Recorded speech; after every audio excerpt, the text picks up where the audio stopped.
The sound that broke her world wasn't a scream or a crash. It was laughter.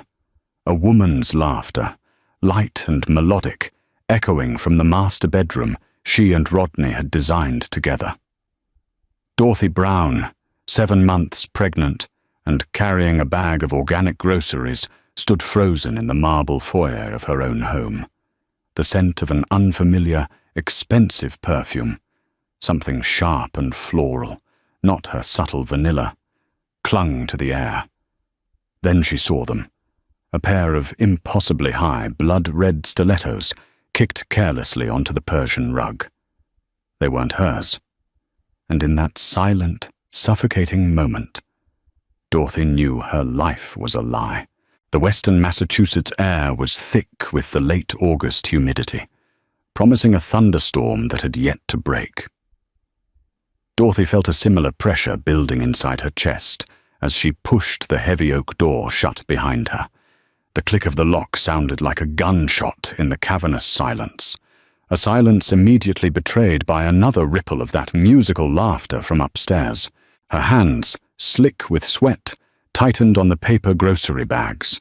Kale, quinoa, prenatal vitamins, the mundane ingredients for a life she thought was real. She set the bags down on the polished granite island in the kitchen, her movements slow, deliberate, as if she were a visitor in a museum of her own life. Everything was pristine. The stainless steel Sub-Zero refrigerator, the gleaming Wolf range, the custom cabinetry that cost more than her parents' first house. Rodney Searles demanded perfection, and Dorothy had, for 10 years, been the perfect curator of his perfect world. Her bare feet made no sound on the cool travertine floors as she moved towards the grand, curving staircase. Her heart hammered against her ribs, a frantic drumbeat against the soft, steady rhythm of the baby kicking inside her. Breathe, Dorothy. Just breathe. But the air was too thin, stolen by the woman upstairs. Halfway up the stairs, she heard his voice, low and laced with an amusement she hadn't heard directed at her in years. Easy, Tanya. We have time. She's at her yoga class. Tanya. The name was a shard of glass in her throat. Tanya Dykes, the new VP of marketing at Rodney's private equity firm. Dorothy had met her once at a company gala. She was young, sharp, with a predatory smile and a designer dress that seemed poured onto her body. Dorothy had felt matronly and invisible beside her then, and now she understood why. She reached the top of the stairs, her hand tracing the cool, smooth wood of the banister. The door to their bedroom was ajar.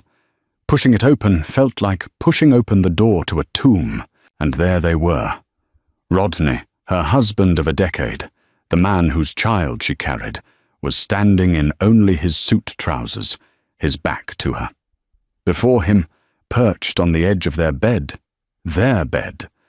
was Tanya Dykes, clad in a black silk robe that Dorothy recognized as her own. The red stilettos in the foyer now made a horrifying kind of sense.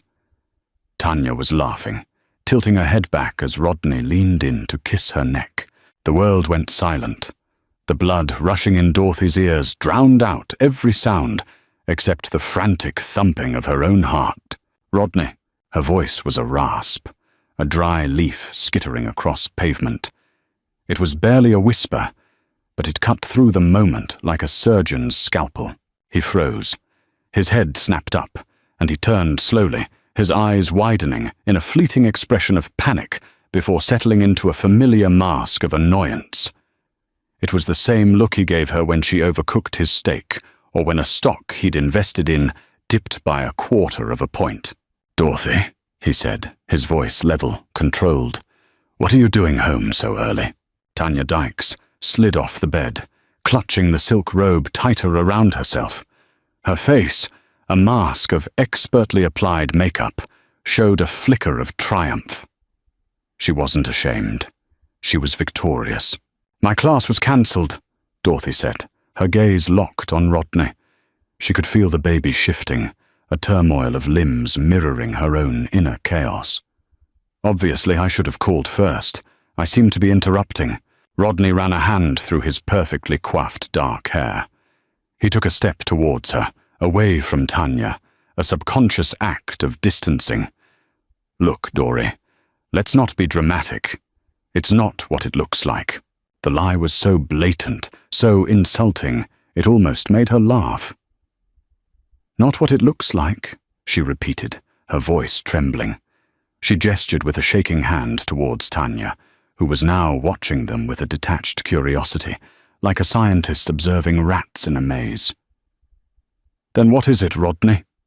What exactly am I looking at? It was a mistake, he said, his tone shifting from annoyance to placating. It was his deal-closing voice, the one he used to charm investors and crush opponents. Tanya was just... We had a stressful week. It meant nothing. It meant enough for her to be wearing my robe in our bed. Dorothy shot back, a surge of adrenaline cutting through the shock. Tanya finally spoke, her voice smooth as polished stone. Maybe you should go, Dorothy. Give him some space to think. The sheer audacity of it stole Dorothy's breath. To be told to leave her own home by the woman sleeping with her husband. Dorothy's gaze swung to her. You will not speak to me. You will get your things, and you will get out of my house. Rodney stepped in between them. Enough. Dorothy, calm down. You're pregnant. You can't get this worked up. He was using their baby as a shield, a tool to manage her. Don't you dare, she whispered, the words raw with pain. Don't you dare use our child to excuse this, to excuse her. It's a fling, Dorothy. It happens. He finally exploded, his frustration boiling over. The charming facade cracked, revealing the ugly entitlement beneath. My God, you act like this is the end of the world. We'll get past it. People do. He didn't understand. He thought this was a line item on a balance sheet, a temporary dip that could be corrected. He couldn't see that he had just taken a sledgehammer to the very foundation of her life. The house, the marriage, the future she was carrying inside her. It was all a house of glass, and he had just shattered every last pane. No, she said, her voice suddenly clear and calm, the eye of her own personal hurricane. We won't be getting past this. She turned, not looking at either of them again. She walked down the stairs, each step a measured, agonizing movement. She picked up her car keys from the bowl by the door, her hand not even shaking anymore. She was numb, a ghost in her own home. Dorothy, where are you going? Rodney called from the top of the stairs. Don't be ridiculous. We need to talk about this. She paused with her hand on the doorknob. She could hear the first fat drops of rain beginning to spatter against the windows. The promised storm had finally arrived. Without turning around, she said, There's nothing left to talk about. She walked out the door and into the rain, leaving the keys to the Mercedes on the porch. She didn't look back. She didn't have a destination. She just knew she could never, ever come back. The life she had known was over. The rain fell in blinding sheets, blurring the manicured lawns and stone facades of Weston into a watercolor wash of greens and greys. Dorothy drove, her hands gripping the wheel of her modest Honda CR-V, the car Rodney called her errand mobile, with a white-knuckled intensity. She had no destination, only a direction. Away. Each mile put between her and the glass house was a small, defiant breath of air in her suffocating new reality. For the first hour, she was on autopilot, her mind a maelstrom of shock and betrayal. The image of Tanya in her robe, of Rodney's annoyed expression, played on a torturous loop. Tears streamed down her face, mingling with the rain on the window she'd cracked open, needing to feel something real. But as the initial wave of grief subsided, it was replaced by a cold, sharp clarity.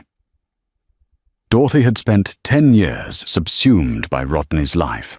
She'd given up her promising career in art curation to become Mrs. Searles, a role that involved managing 3 properties, organizing charity galas, and ensuring Rodney's life ran with frictionless perfection.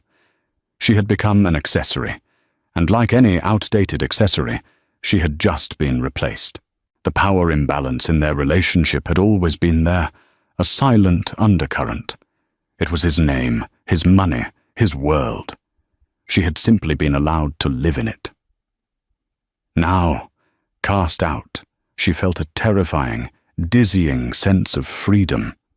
He thought she was just a dramatic, hormonal pregnant woman who would drive around the block, cry it out, and come home, ready to talk. He was wrong. Her mind, once occupied with guest lists and dinner menus, began to work with a long, dormant, strategic precision. She pulled into a rest stop on the Mass Pike, the car engine ticking in the sudden quiet. She took out her iPhone, Rodney's face smiling back at her from the lock screen. A photo from Italy last summer. A lie. With a trembling finger, she powered it down. Then she opened the glove compartment and removed a small, cheap burner phone she'd bought months ago. It wasn't that she had expected this exact scenario, but she had seen the small signs of Rodney's growing detachment, his late nights, at the office, the scent of that same perfume on his suit jacket weeks ago, which he'd dismissed as someone from work.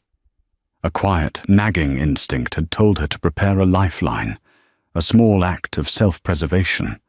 She had also been quietly siphoning off small amounts from the household account into a separate bank account under her maiden name, Dorothy Brown. It wasn't much by Rodney's standards, just over $50,000, but to her, right now, it was the keys to a new kingdom.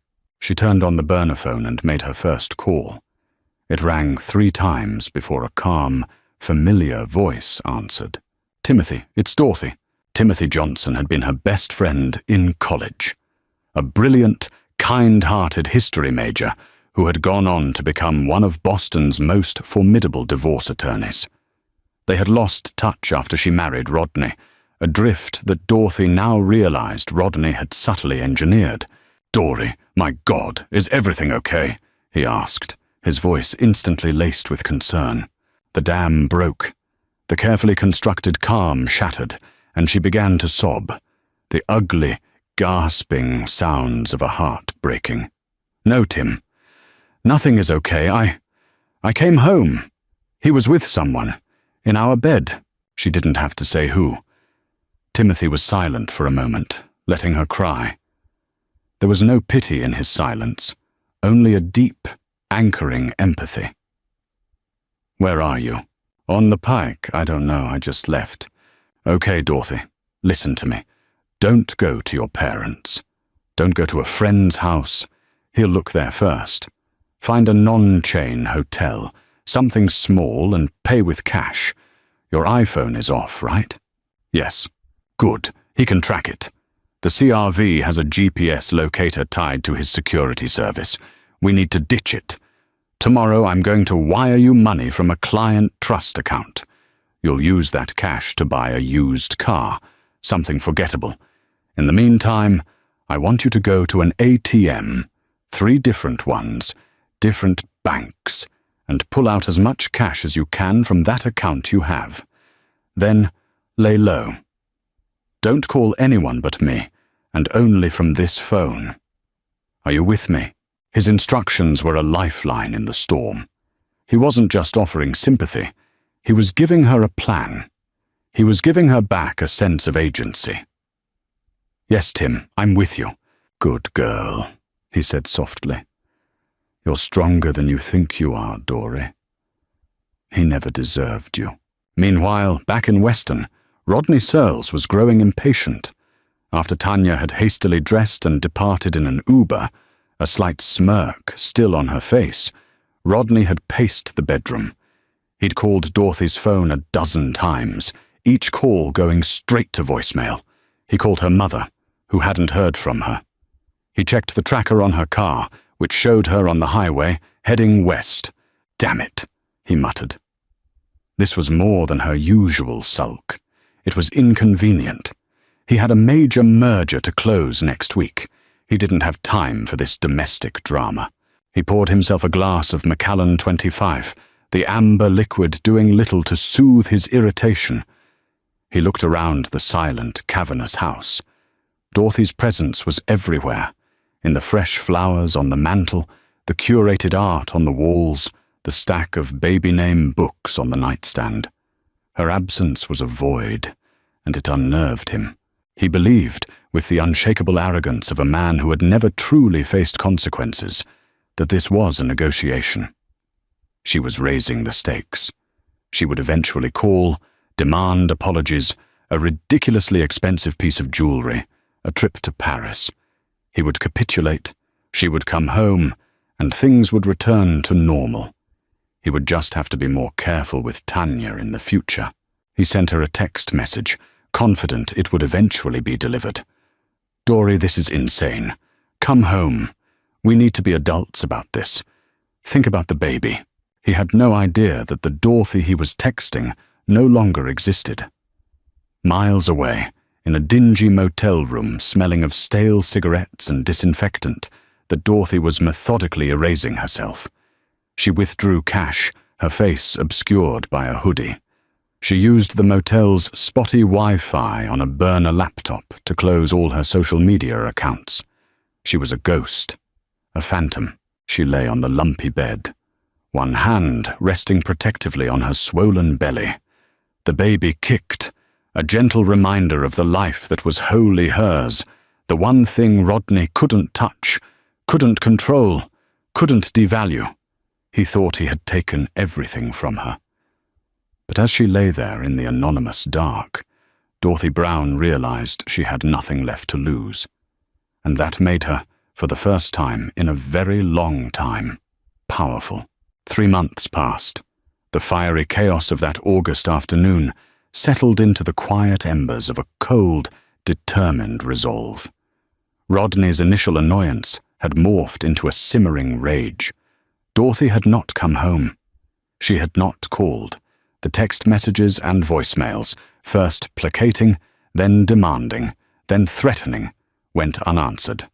Her credit cards were unused. Her bank account was untouched after the initial cash withdrawals. She had vanished as completely as smoke. He hired a private investigator, a former cop with a bulldog face and a hefty price tag. The man, named Peterson, found the abandoned CR-V in a long-term parking lot at a bus station in Albany, New York. The trail went cold there. Peterson assured Rodney that women like Dorothy always surfaced. "They need money, Mr. Searles. They get lonely. They make a mistake. We'll find her." Rodney's life in the glass house continued, but its flawless surface now showed hairline cracks. Tanya Dykes had moved in, her vibrant, modern possessions clashing with Dorothy's classic, understated taste. She filled the closets with her designer clothes and the bathrooms with her expensive perfumes, but her presence felt like a performance. The light, musical laughter that had once seemed so seductive now grated on Rodney's nerves. She was always on, ambitious, demanding, constantly angling for a more permanent position, for the ring, for the title of the next Mrs. Searles. She was a transaction, and Rodney was beginning to feel he'd made a bad deal. The comfortable, seamless ease Dorothy had provided was gone, replaced by a constant, low-level tension. Far from the brittle opulence of Weston, Dorothy Brown was breathing again. She had driven the used 2012 Toyota Camry she'd bought with cash to Asheville, North Carolina, a city nestled in the misty Blue Ridge Mountains. She rented a small, furnished 2-bedroom apartment under her maiden name, paid the first 6 months' rent in cash, and introduced herself to her neighbors as Dana, a writer on a quiet retreat. Her life was simple, anonymous, and her own. She spent her days walking the winding mountain trails, the crisp autumn air filling her lungs. She discovered a small, independent bookstore where she'd spend hours reading, a cup of herbal tea growing cold beside her. She joined a prenatal yoga class, not the trendy competitive studio she'd attended in Weston, but a warm, welcoming space filled with women of all shapes and sizes. Here, she wasn't Rodney Searle's wife. She was just Dorothy, a woman about to become a mother. Her second bedroom was slowly transforming into a nursery. She painted the walls a soft, buttery yellow herself, bought a simple wooden crib from a local craftsman, and knitted a small, lopsided blanket. Each object was chosen with love, not for its brand name or its ability to impress. This life was authentic in a way her old one had never been. She spoke to Timothy Johnson once a week from her burner phone. He was her anchor, her strategist. He had quietly filed for a legal separation on grounds of irreconcilable differences, serving Rodney at his office. The move was designed to protect Dorothy's maternal rights and a portion of the marital assets without revealing her location. Rodney had been blindsided. The filing, delivered by a stoic process server in the middle of a board meeting, was a declaration of war. He had his own lawyers, a team of sharks from a top Boston firm, file a response, accusing Dorothy of being emotionally unstable, of kidnapping his unborn child. It was a vicious, calculated attack. "Don't let it get to you," Timothy told her during one of their calls. Dorothy was sitting on her small balcony, watching the sun set behind Mount Pisgah, painting the sky in hues of purple and gold. It's standard procedure for a narcissist with a bottomless war chest. They attack, they smear, they try to control the narrative. But we have the truth on our side, Dory. And more importantly, we have a plan. The plan was patience. Dorothy was to remain hidden, establish residency in North Carolina, and build a stable life for her child. The moment the baby was born, they would amend the filing and sue for full custody and divorce on her terms. But the solitude, while healing, was also a breeding ground for fear. Some nights, she would wake up in a cold sweat, the memory of Rodney's fury, a tangible presence in the room. She would imagine him finding her, his expensive car pulling up outside her modest apartment building. The power he wielded, the money, the connections, felt like an insurmountable force. She would place a hand on her belly, feeling the strong, steady movements of her son, and draw strength from him. She wasn't just fighting for herself anymore. She was fighting for him. One chilly November evening, while she was online researching pediatricians, an unfamiliar name popped up in a local Asheville moms group on social media. Tanya Dykes has joined the group. Dorothy's blood ran cold. It had to be a coincidence. There could be hundreds, thousands of Tanya Dykeses in the world. She clicked on the profile. The picture was of a smiling, glamorous woman holding a glass of champagne on a yacht. The profile listed her location as Boston, MA. But why join a group in Asheville? Then she saw the post, made just an hour earlier. "Hi ladies, my partner and I are thinking of relocating to your beautiful city. He's in finance and can work from anywhere. We're looking for a family-friendly neighborhood with good schools. TIA for any recommendations." It wasn't a coincidence. They knew. Or they were close. The PI must have found something. A digital breadcrumb, a whisper. They were hunting her. The quiet sanctuary she had so carefully built was no longer safe. The storm she had outrun was gathering again, right on her doorstep. The digital intrusion felt like a home invasion. Dorothy stared at Tanya's smiling profile picture, the cheerful emoji at the end of her post a mocking grin. It was a probe, a baited hook cast into the quiet waters of her new life. They weren't in Asheville yet, but they were testing the ground, trying to flush her out. Panic seized her, cold and sharp. Her first instinct was to run again. Pack her bags, get in the car, and drive until the town was a speck in her rearview mirror. She stood up, her hands trembling, and paced the small living room. But where would she go? The world suddenly felt small, and Rodney's reach seemed impossibly long. She clutched her belly, the weight of her son a grounding force. No, she couldn't run forever. Running was what he expected. It was the act of a victim. She had spent the last 3 months building a life, not a hiding place. She would not let them tear it down so easily. She picked up the burner phone and called Timothy.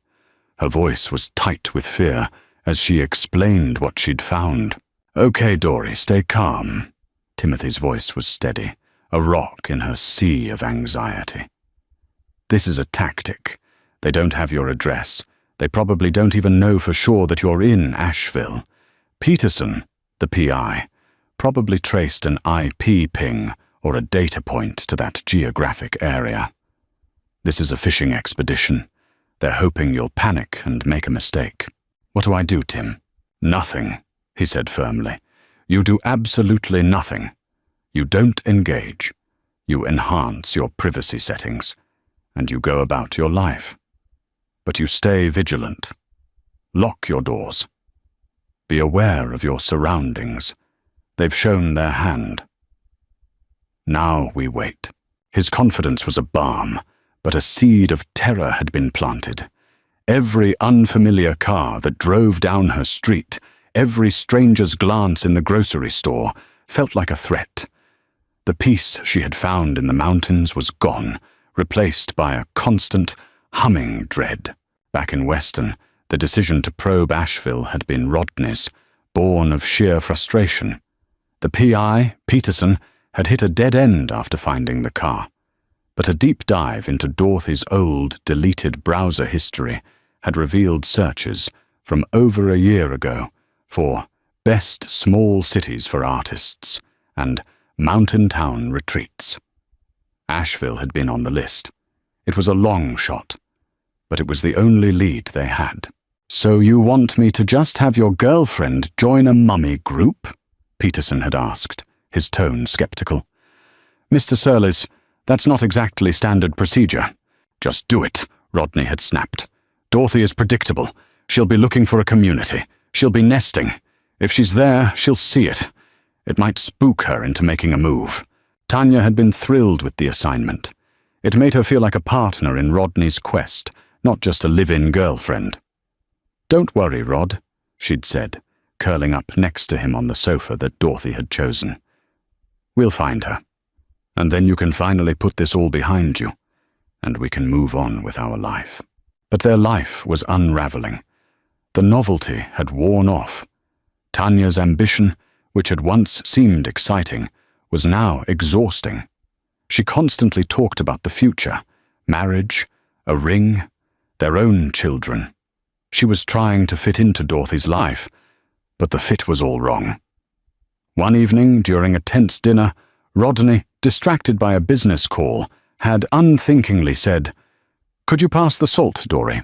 The silence that followed was deafening. Tanya's fork clattered onto her plate. "What did you just call me?" she asked, her voice dangerously quiet. "It was a slip of the tongue, Tanya. For God's sake." "It's been months, Rodney. She's gone. Why is she still living in your head?" Tanya stood up, her chair scraping against the floor. "I'm not her replacement. I'm not a placeholder you keep around while you obsess over your runaway pregnant wife. You need to choose. It's her or it's me." The ultimatum hung in the air. For a fleeting moment, Rodney felt an overwhelming sense of exhaustion. He was tired of Tanya, tired of the lawyers, tired of the search for Dorothy. He just wanted his quiet, orderly life back. He realized with a startling and unpleasant jolt that the peace he craved wasn't just an absence of conflict. It was the specific absence of conflict that Dorothy had so expertly managed for him. He hadn't just lost a wife. He'd lost his anchor. Weeks later, In the sterile, quiet environment of an Asheville hospital room, Dorothy's world shifted on its axis. After 12 hours of grueling labor, she gave birth to a healthy baby boy. She named him Ethan Brown. Holding him for the first time, his tiny, wrinkled body warm against her chest, Dorothy felt a love so fierce and protective it eclipsed every other emotion. The fear, the anger, the betrayal, it all faded into the background. Looking into her son's deep blue eyes, she knew she wasn't a victim anymore. She was a mother, a warrior. The moment she was discharged from the hospital, she called Timothy. "He's here, Tim," she said, her voice thick with emotion as she gazed at Ethan sleeping in his car seat. "He's perfect. Congratulations, Dory," he said, and she could hear the genuine joy in his voice. "I'm so happy for you. Are you ready?" "Yes," she said, her voice ringing with a newfound strength. "Let's do it. Let's end this." The very next day, a process server walked into Rodney Searles's gleaming Boston office for the second time. He handed a stunned Rodney a new set of documents. They were not a response. They were an offensive, a petition for divorce on the grounds of adultery, a request for an emergency hearing to establish paternity, and sole legal and physical custody for Dorothy. Attached was a copy of Ethan Brown's birth certificate and a restraining order application, citing Rodney's increasingly aggressive behavior and use of a private investigator as harassment. Rodney stared at the papers, his face turning a dark, mottled red. The name Ethan Brown leaped off the page. Brown. She hadn't given him his name. She had erased him completely. This wasn't the frightened, emotional woman who had run out into the rain. This was a calculated strategic assault. She wasn't hiding in a corner, waiting to be found. She was on the attack. The power imbalance he had relied on his entire life had just been turned on its head.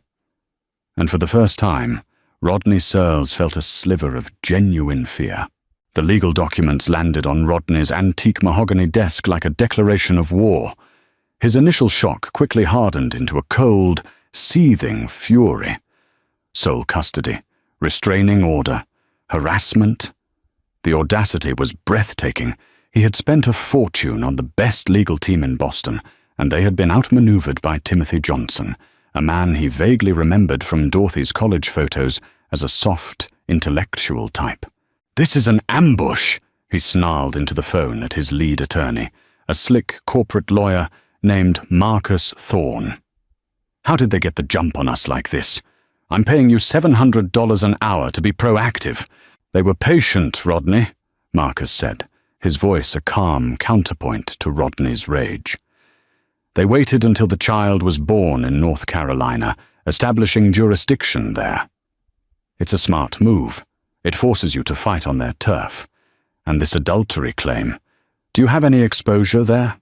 Rodney thought of Tanya, who was at that very moment directing painters in what used to be Dorothy's home office, turning it into a garish pink dressing room.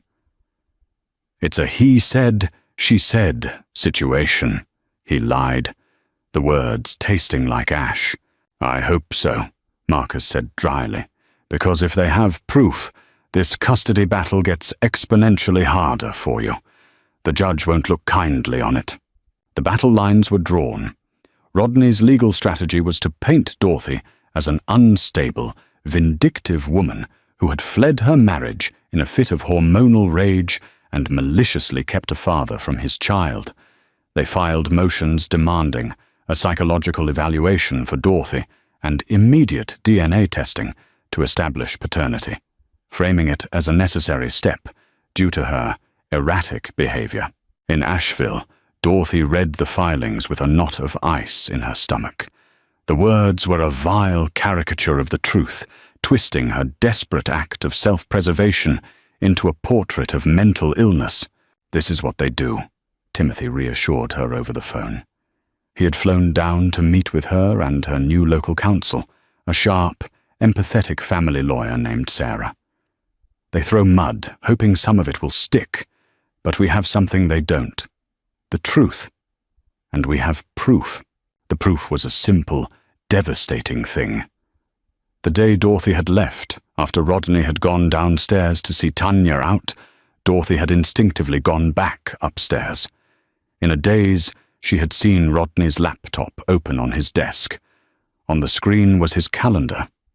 Open to that day was an appointment. 2 p.m., Tanya. But it wasn't the appointment itself that was damning.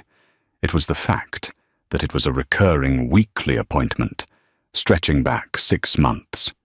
With a trembling hand, she had taken her old iPhone, the one she would later abandon, and taken a clear, time-stamped photograph of the screen. It wasn't just a one-time mistake, as he'd claimed. It was a long-term, calculated affair.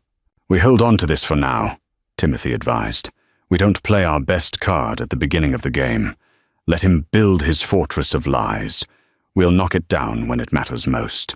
The preliminary hearing was scheduled to take place via video conference, a cold and impersonal forum for such a deeply personal war.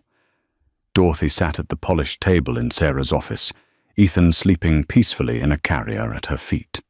She wore a simple navy blue dress, her hair pulled back neatly.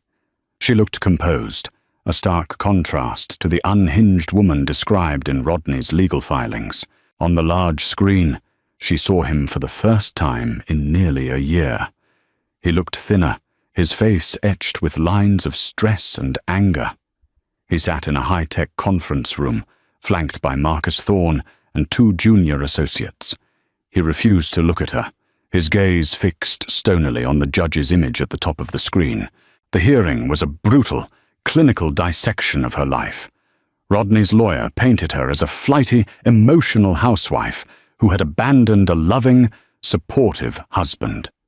They presented her disappearance as proof of her instability. When it was Sarah's turn, she spoke with a calm, methodical precision. "Your Honor, my client, Ms. Brown, did not abandon her marriage. She fled a toxic and unsafe environment for herself and her unborn child. She left her home on August 28th of last year after discovering her husband, Mr. Searles, in the marital bed with his subordinate, Ms. Tanya Dykes." Rodney flinched on screen, a barely perceptible tightening of his jaw. Marcus Thorne immediately objected. "Objection, Your Honor. These are unsubstantiated and inflammatory allegations."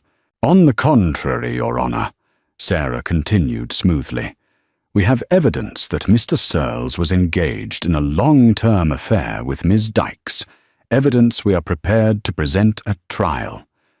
My client left to protect her child from the emotional distress of a volatile situation created entirely by Mr. Searles." The judge, a stern-faced woman in her 60s, peered over her glasses. "Mr. Searles, is it true that Ms. Dykes is currently residing with you in the marital home?" Rodney hesitated. Marcus whispered something in his ear. "Yes, Your Honor," Rodney said through gritted teeth. "She is a colleague who was in a difficult housing situation. I was offering her support. The lie was so pathetic, so transparent, that Dorothy almost felt a flicker of pity for him. He was a king with no clothes." The judge's expression was unreadable. "The court orders a DNA test to confirm paternity immediately. A guardian ad litem will be appointed to represent the interests of the child, Ethan Brown. Ms. Brown will retain temporary sole physical custody. Mr. Searles, given the circumstances and the distance, you are granted 2 hours of supervised virtual visitation per week. We will reconvene in 90 days to review the findings." It was a small victory, but it felt monumental. They hadn't fallen for his lies. As the video conference ended, Rodney's image lingered on the screen for a moment before blinking out. For the first time, his mask of controlled fury had slipped, replaced by a look of pure, undiluted shock. He had used his power and money to bully and control everyone in his life. He had just discovered they were useless against the simple, unassailable weapon of the truth. Tanya was waiting for him when he got home.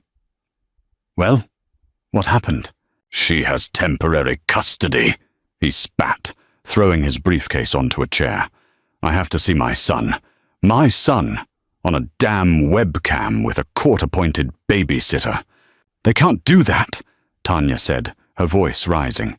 "You're his father. You have rights." "My rights," Rodney said with a bitter laugh, "are currently being dictated by the fact that the judge knows you're living here. My lawyer thinks your presence is complicating the narrative." The implication was clear. She wasn't an asset anymore. She was a liability. The triumphant victor who had watched Dorothy leave in the rain was now just another problem for Rodney Searles to manage. The foundation of her new life, built on the ruins of Dorothy's, was beginning to feel terrifyingly unstable. The 90 days leading up to the next hearing were a brutal war of attrition. Rodney's legal team inundated Timothy and Sarah with discovery requests, subpoenas, and depositions, a strategy designed to bleed Dorothy dry, emotionally and financially.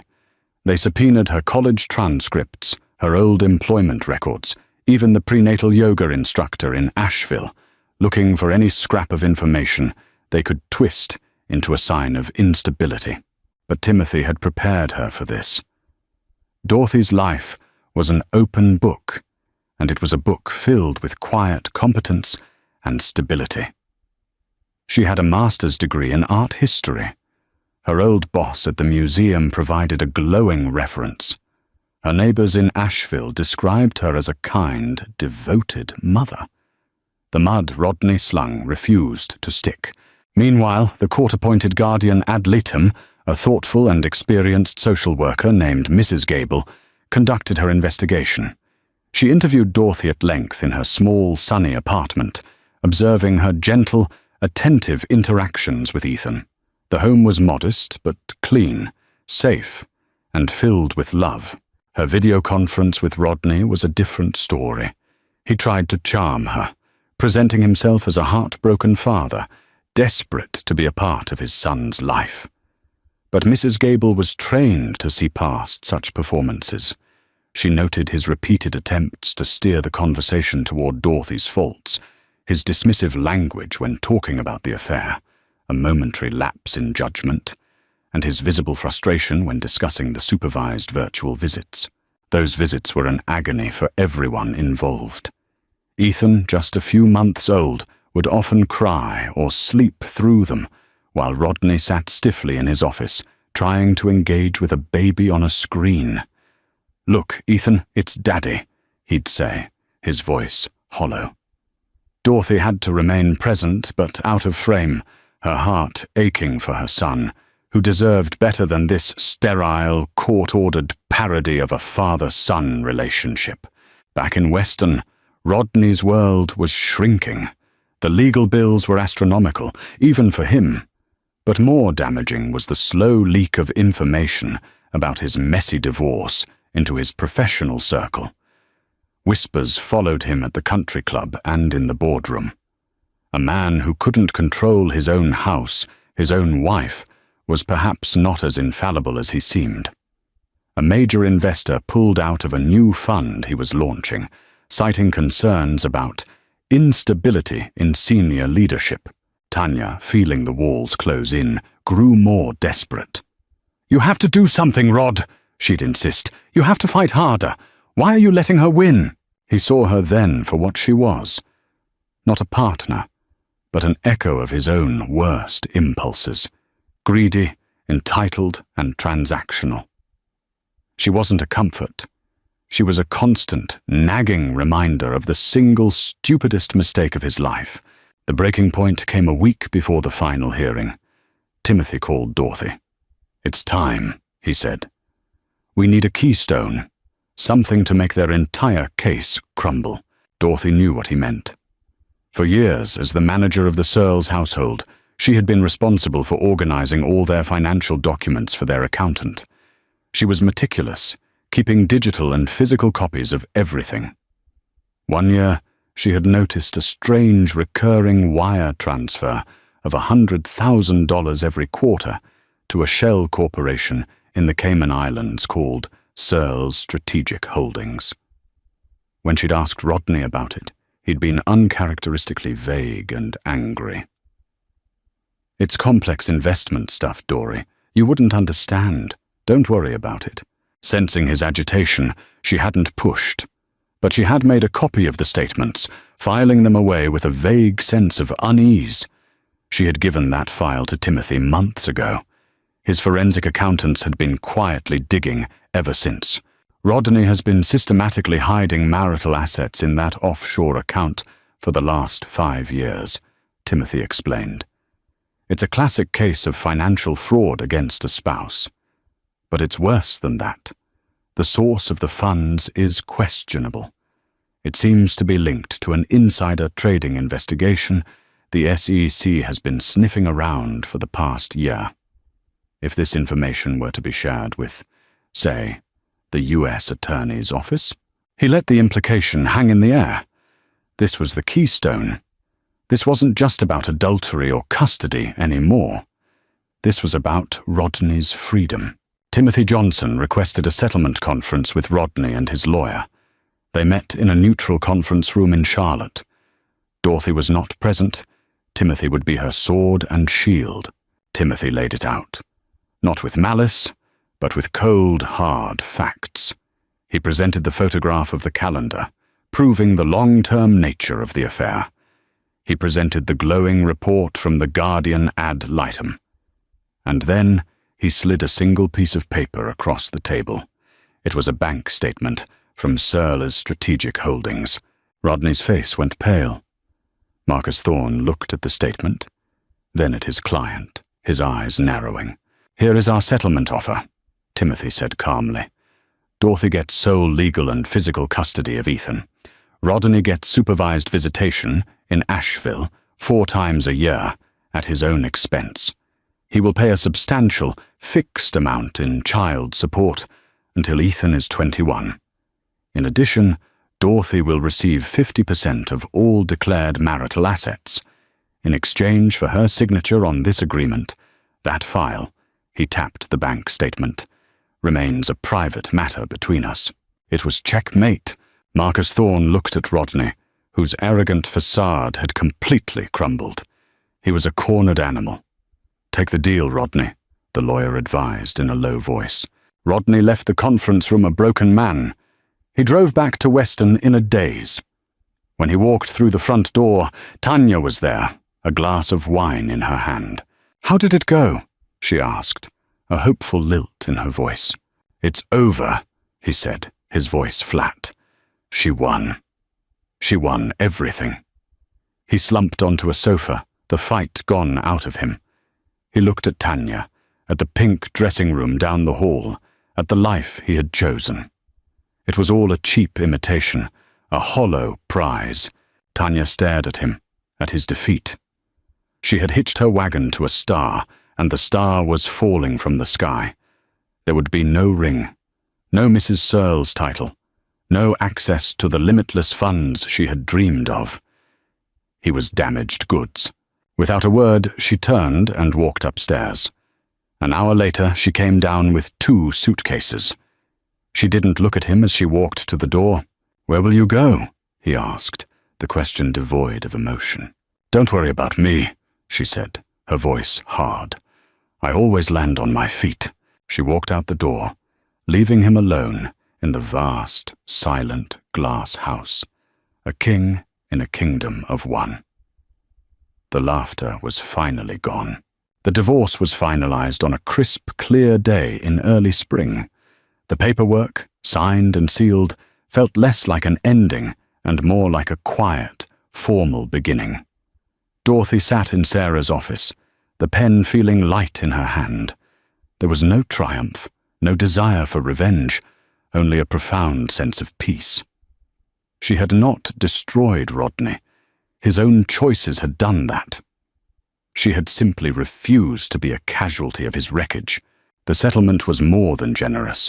It wasn't about the money itself, but what it represented: security, independence, and the freedom to give Ethan the life he deserved, a life built on a foundation of honesty and love, not glass and lies. A few weeks later, Rodney came for his first supervised visit. The meeting was at a neutral location, a bright, cheerful family center in Asheville. When Dorothy walked in, holding Ethan, she saw Rodney waiting with the court-appointed supervisor. He looked diminished. The bespoke suit hung a little looser on his frame. The confident swagger was gone, replaced by a hesitant uncertainty. He looked at Ethan, who was now nearly a year old, a happy, gurgling baby with a shock of dark hair like his father's, and Dorothy's calm blue eyes. Rodney's face, for the first time, showed a flicker of something beyond anger or self-pity. It was a raw, aching regret. He's beautiful, Dory, he stammered, his voice thick. His name is Dorothy, she corrected him, gently but firmly. She handed Ethan over. Rodney held his son with an awkwardness that broke her heart a little. He had missed it all. The first smile, the first laugh, the sleepless nights, the tiny miraculous moments that forge the unbreakable bond between a parent and child. He was a stranger to his own son. She watched for a few minutes as he tried to play with Ethan, the supervisor looking on with a practiced, neutral expression. She saw the ghost of the man she had once loved, and the man he had become. He was no longer a monster in her mind, just a sad, flawed man who had broken the most precious things in his life. She walked over to him before she left. I hope you can be a good father to him, Rodney. He deserves that. He looked up at her, his eyes filled with a galaxy of unspoken things, apologies, questions, regrets. I know, he whispered. I'm sorry, Dorothy, for everything. The apology, when it finally came, felt distant, like a message in a bottle that had washed ashore long after the ship had sailed. She didn't need it anymore. Goodbye, Rodney, she said, and walked out into the sunshine, feeling nothing but light. Her redemption wasn't in his downfall, but in her own rise. She bought a small house with a wide porch and a view of the mountains. She started a small online art consultancy business, helping clients build their own collections. Her old passion, so long dormant, bloomed anew. Her life was filled with the quiet joys she had once craved. Ethan's laughter echoing through the house, the smell of paint and old books, the steady, comforting presence of good friends from her yoga class, the breathtaking beauty of a mountain sunset. She had walked out of the glass house with nothing but the clothes on her back and the child in her womb. She had been stripped of her name, her home, her security, but in losing everything, she had found herself. She was not Mrs. Dorothy Searles, the millionaire's wife. She was Dorothy Brown, a mother, a businesswoman, a survivor. She had faced the storm and walked out the other side, not just intact, but stronger, truer, and finally, breathtakingly free. Dorothy's story is a powerful reminder that the end of one chapter is often the beginning of a truly authentic life. She lost a marriage built on lies, but found a strength she never knew she possessed. Her journey from a shattered wife to a resilient, independent mother shows that our greatest trials can forge our greatest triumphs. It's a testament to the fact that true wealth isn't measured in dollars, but in peace, self-respect, and the courage to build a future on your own terms. What did you think of Dorothy's incredible transformation? Could you have found the strength to do what she did? Let us know in the comments below. Her story is one of betrayal, but ultimately of profound redemption and the quiet victory of a life well lived. If you were moved by her journey, please give this video a like, share it with someone who needs to hear it, and be sure to subscribe for more true-to-life stories that touch the heart. Thank you for watching. The morning rush at Starbucks on Fifth Avenue created a symphony of familiar sounds. Coffee machines hissed, cups clinked against saucers, and conversations blended into the comfortable hum of Manhattan waking up. Diana Chen sat at her usual corner table, fingers dancing across her laptop keyboard as she reviewed quarterly reports for her tech consulting business. "Excuse me, are you Diana Chen?" The voice was crisp and clear, with a nervous edge that made Diana look up from her screen. A young woman stood beside her table, heavily pregnant, probably 7 months along. She had blonde hair pulled back in a messy bun and wore a maternity dress that looked expensive but wrinkled, as if she had slept in it. "Yes, I am," Diana replied, her Boston accent subtle but noticeable. She closed her laptop halfway, giving the stranger her attention. "Can I help you?" The chair across from Diana scraped against the floor as the woman sat down without invitation. Papers rustled in her oversized purse as she searched for something, her hands shaking slightly. "I'm Sarah Mitchell. I think we need to talk about Richard." Diana's world shifted. The espresso machine hissed in the background, but suddenly it sounded like static. The morning rush crowd buzzed around them, but their voices seemed to fade away. Diana had been married to Richard Chen for 20 years. He was a millionaire tech entrepreneur, successful and driven. They had what everyone called the perfect marriage. "I'm sorry, what about Richard?" Diana asked, though something deep in her stomach already knew this conversation would change everything. Sarah placed her hand on her rounded belly. "Ma'am, I didn't know he was married when this started. I swear to you, I had no idea, but I'm carrying his baby." The words hit Diana like a physical blow. She gripped the edge of the table, her knuckles turning white. 20 years of marriage. 20 years of believing she knew the man she slept beside every night. "That's impossible," Diana said, her voice measured despite the chaos in her mind. "Richard and I are trying to have a baby. We've been to fertility specialists. He wouldn't."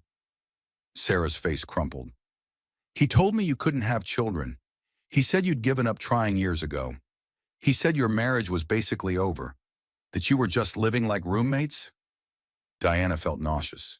The familiar sounds of the coffee shop became overwhelming. A businessman at the next table was arguing loudly into his phone. A barista called out drink orders. Someone's chair squeaked every time they moved. "When did this start?" Diana asked quietly. 8 months ago. We met at a conference in Austin. I work in marketing for a startup down there. He was so charming, so attentive. He kept flying down to see me, said he was expanding his business in Texas." Sarah wiped her eyes with a napkin. "I moved to New York 2 months ago because he asked me to.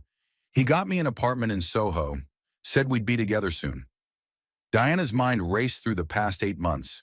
Richard's sudden interest in the Texas market, his frequent business trips, the way he started taking phone calls in his home office with the door closed. "Why are you telling me this now?" Diana asked. Sarah shifted uncomfortably. "Because I went to the doctor yesterday.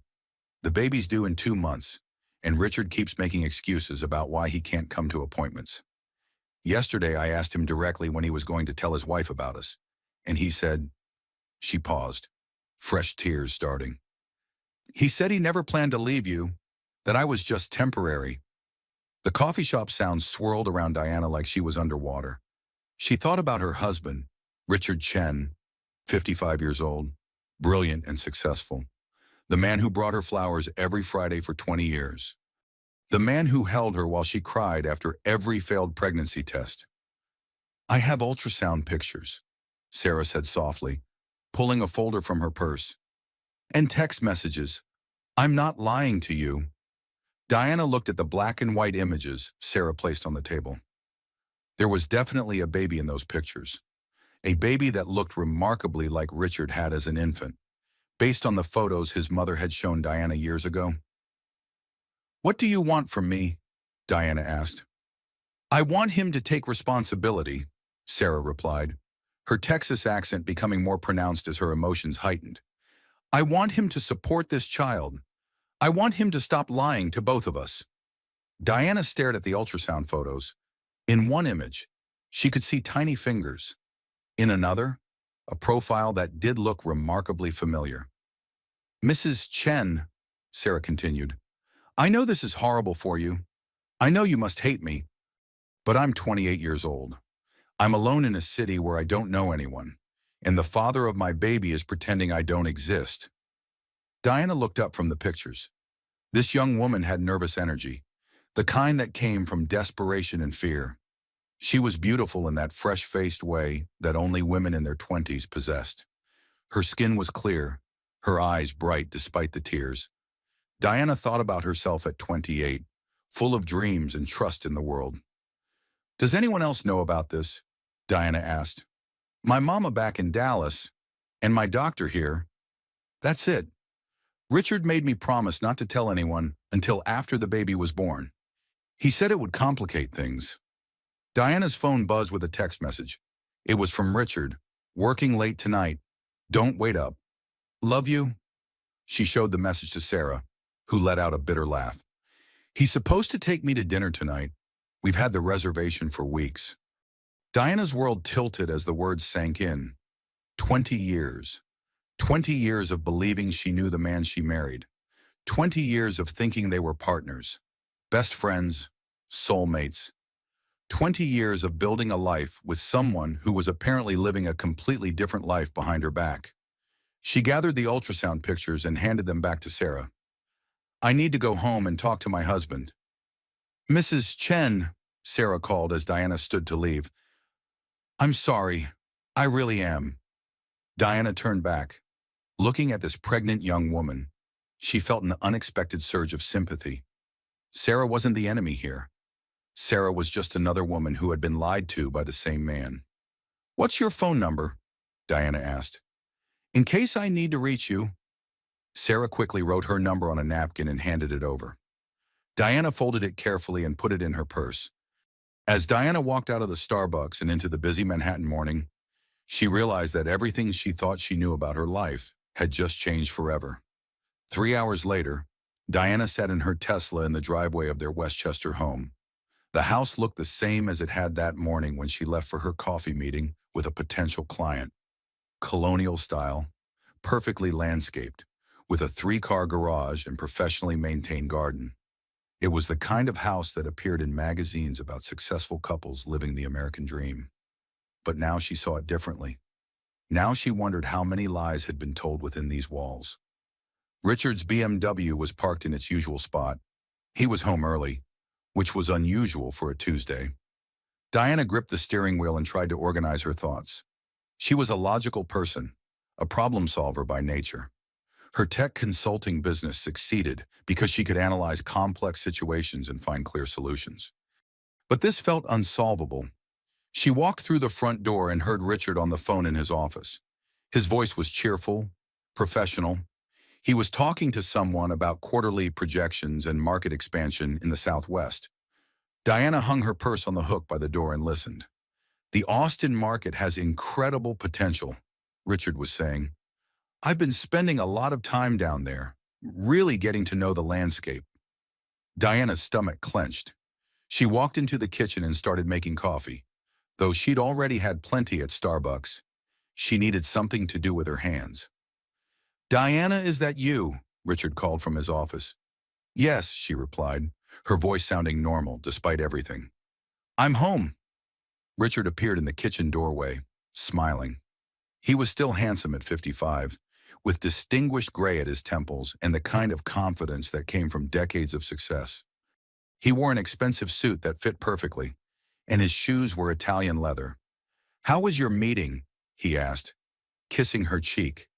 His aftershave was the same one he'd worn for years, familiar and comforting. "Interesting," Diana replied. "Richard, we need to talk." Something in her tone made him pause. His smile flickered slightly, but he recovered quickly. "Of course. Let me just finish this call with the West Coast team. Give me 10 minutes. "No," Diana said firmly. "We need to talk now." Richard looked at her more carefully. His deep voice took on the slightly impatient tone he used when business was interrupted by personal matters. "Diana, is everything okay?" You seem upset. I met Sarah Mitchell today. The change in Richard's expression was immediate and telling. His face went pale, then flushed red. He opened his mouth to speak, then closed it. He looked exactly like someone who had been caught in a lie. I don't know what you mean, he said finally. Diana pulled out her phone and showed him Sarah's number, which she had already saved as a contact. She's pregnant, Richard. She's carrying your baby. Richard stared at the phone, then at Diana. For a moment, he looked like he might deny everything. Then his phone buzzed on the granite countertop. They both looked at the screen. The text message was visible. Still on for dinner tonight. Been looking forward to it all week. Baby's kicking like crazy. Sarah. The silence stretched between them. Diana could hear the refrigerator humming, the grandfather clock ticking in the hallway, and the distant sound of traffic on the main road. Richard, Diana said quietly, tell me the truth. He sat down heavily at the kitchen island. For the first time in 20 years, he looked older than his age. The confidence was gone, replaced by something that looked like defeat. It wasn't supposed to happen like this, he said. What wasn't supposed to happen like this? The affair, the pregnancy, or getting caught, any of it. He rubbed his face with his hands. Diana, I never meant for this to happen. Sarah was she was young and exciting, and she made me feel like I was 30 again. Diana felt a surge of anger so strong it surprised her. She made you feel 30 again. What does that make me? What does that make our marriage? Our marriage is solid, Richard said quickly. This thing with Sarah, it's just sex. It doesn't mean anything. She's having your baby. Richard, how does that not mean anything? I know how it looks, but listen to me. Richard's voice took on the persuasive tone he used in business negotiations. Sarah is young and confused. She thinks she's in love with me, but it's just infatuation. The baby complicates things, but we can handle this quietly. I'll support the child financially, but it doesn't have to change anything between us. Diana stared at her husband. This man she had loved for 20 years was talking about his pregnant mistress like she was a business problem to be managed. How long has this been going on? Diana asked. 8 months. But Diana, please understand, it's not emotional. It's not like what we have. What do we have, Richard? Because right now I'm not sure I know. Richard reached for her hands. We have 20 years together. We have this house, our friends, our life. We have history and partnership and love. Sarah is she's just a mistake. Diana pulled her hands away. A mistake that's about to have your baby in 2 months. I'll take care of it, Richard said. I'll handle everything. You don't have to worry about any of this. Handle it how she's a person, Richard. She's a young woman who thinks she's in a relationship with you. She moved to New York because you asked her to. Richard's face hardened. She knew what this was. I never promised her anything permanent. Diana felt like she was seeing her husband clearly for the first time. There was a coldness in his voice when he talked about Sarah that chilled her. Did you tell her our marriage was over? Diana asked. Did you tell her we were just roommates? Richard looked away. I may have given her the impression that we weren't close anymore. You lied to her. I told her what she needed to hear. Diana stood up abruptly. What she needed to hear, Richard. Do you understand what you've done? You've been lying to me for 8 months. You've been lying to her for 8 months. You've been living a double life. Diana, please don't make this bigger than it is. We can work through this. Couples survive affairs all the time. Do they survive secret babies? Richard was quiet for a long moment. When he spoke again, his voice was softer, more vulnerable. I know I screwed up. I know this is terrible, but I love you, Diana. I love our life together. I don't want to lose you over a stupid mistake. Diana looked at this man she had shared her life with for 2 decades. She thought about all the times he had comforted her when fertility treatments failed. All the times he had told her they were enough for each other, that they didn't need children to be complete. I need some air, she said. Diana, don't leave. Let's talk about this. I'm not leaving. I'm going for a walk around the neighborhood. But when I get back, I want to know everything. No more lies. Richard, if we're going to figure this out, I need to know the whole truth. As Diana walked out the front door, she realized that the relief she felt about Richard finally being honest was already fading, because now she had to figure out what came next. And for the first time in 20 years, she had no idea what her future looked like. The next morning, Diana found herself in a glass tower overlooking Central Park. Margaret Torres's law office was on the 42nd floor, with floor-to-ceiling windows that made Manhattan look like a miniature city below. Diana had never needed a divorce attorney before, but Elena Vasquez, her best friend since college, had insisted on making the appointment. "You need to know where you stand legally," Elena had said the night before, her warm Puerto Rican accent thick with concern. "Before you make any decisions about your marriage, you need to understand your options." Margaret Torres was 58 years old with silver hair and a sharp New York accent that matched her direct manner. She spoke in clipped sentences that wasted no words, and Diana found her efficiency both reassuring and intimidating. 20 years of marriage, Margaret said, reviewing the papers Diana had brought. Prenuptial agreement signed in 2004. No children together. Diana winced at that last phrase. After years of fertility struggles, it still hurt to hear it stated so matter-of-factly. "Tell me about your husband's business," Margaret continued, her pen clicking rhythmically as she made notes. "Richard owns a tech consulting firm that specializes in software development for financial services companies.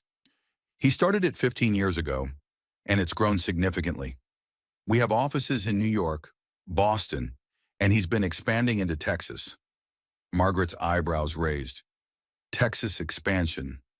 When did that start? About 8 months ago, Diana realized how obvious the timeline was.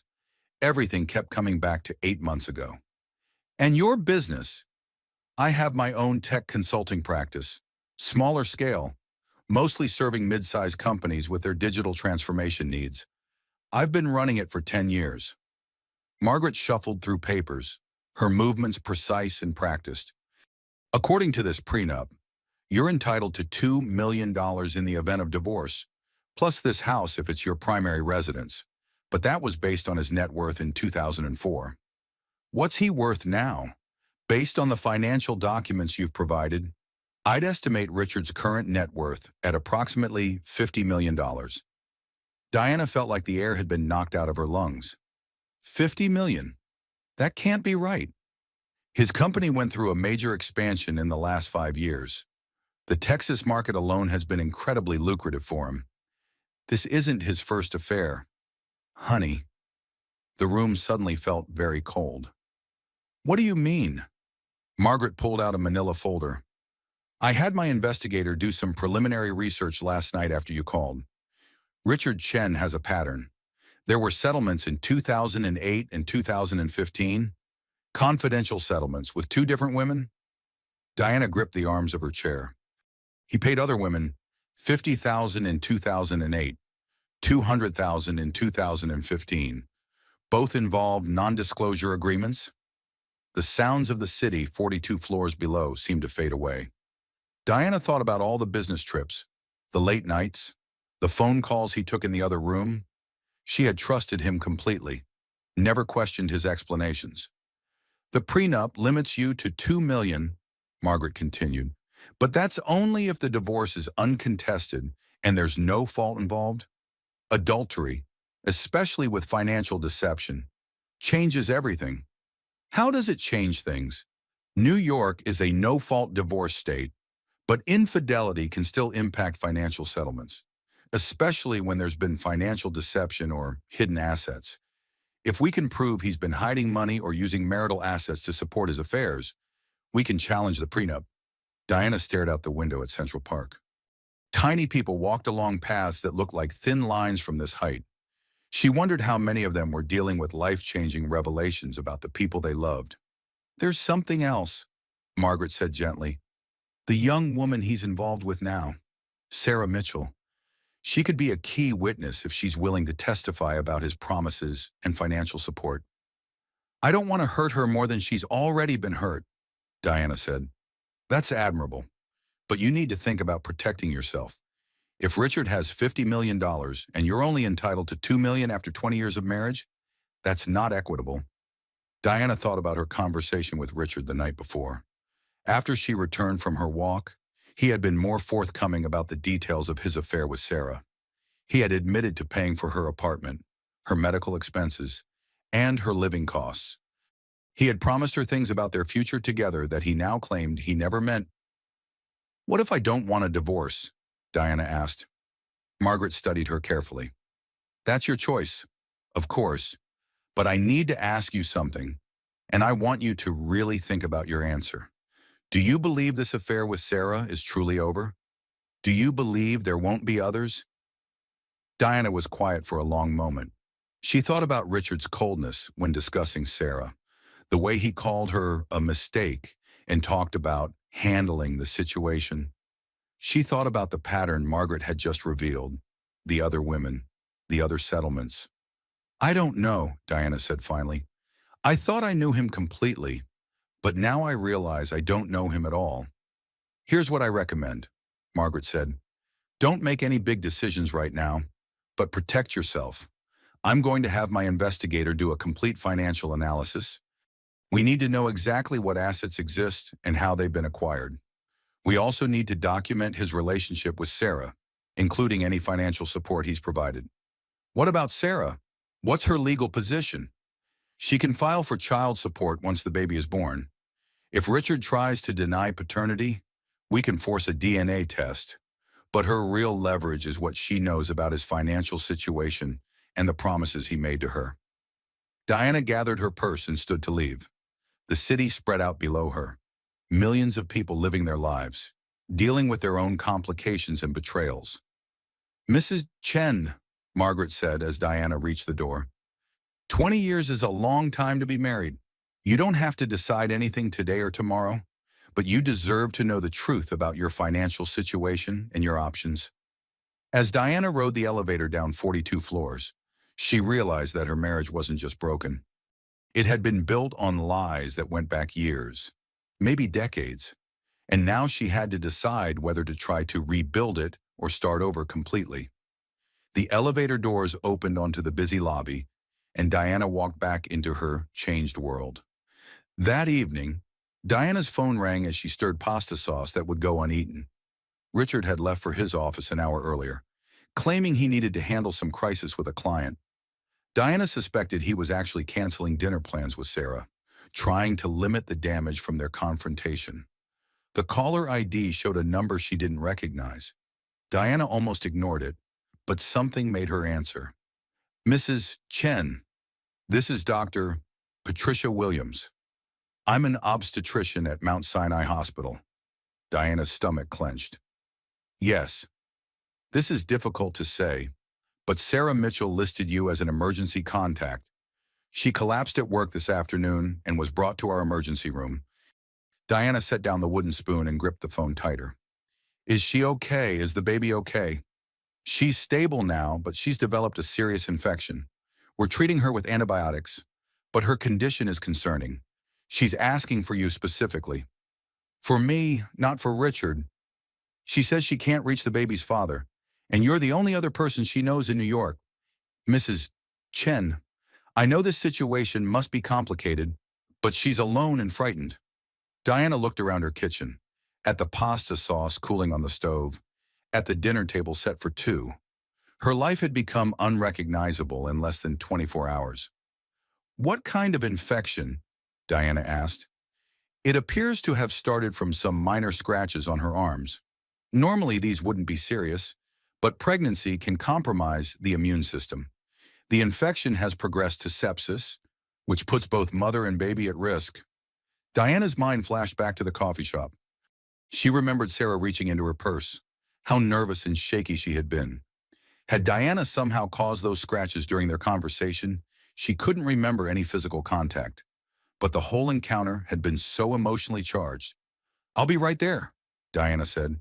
She's in room 407 in the maternity ward.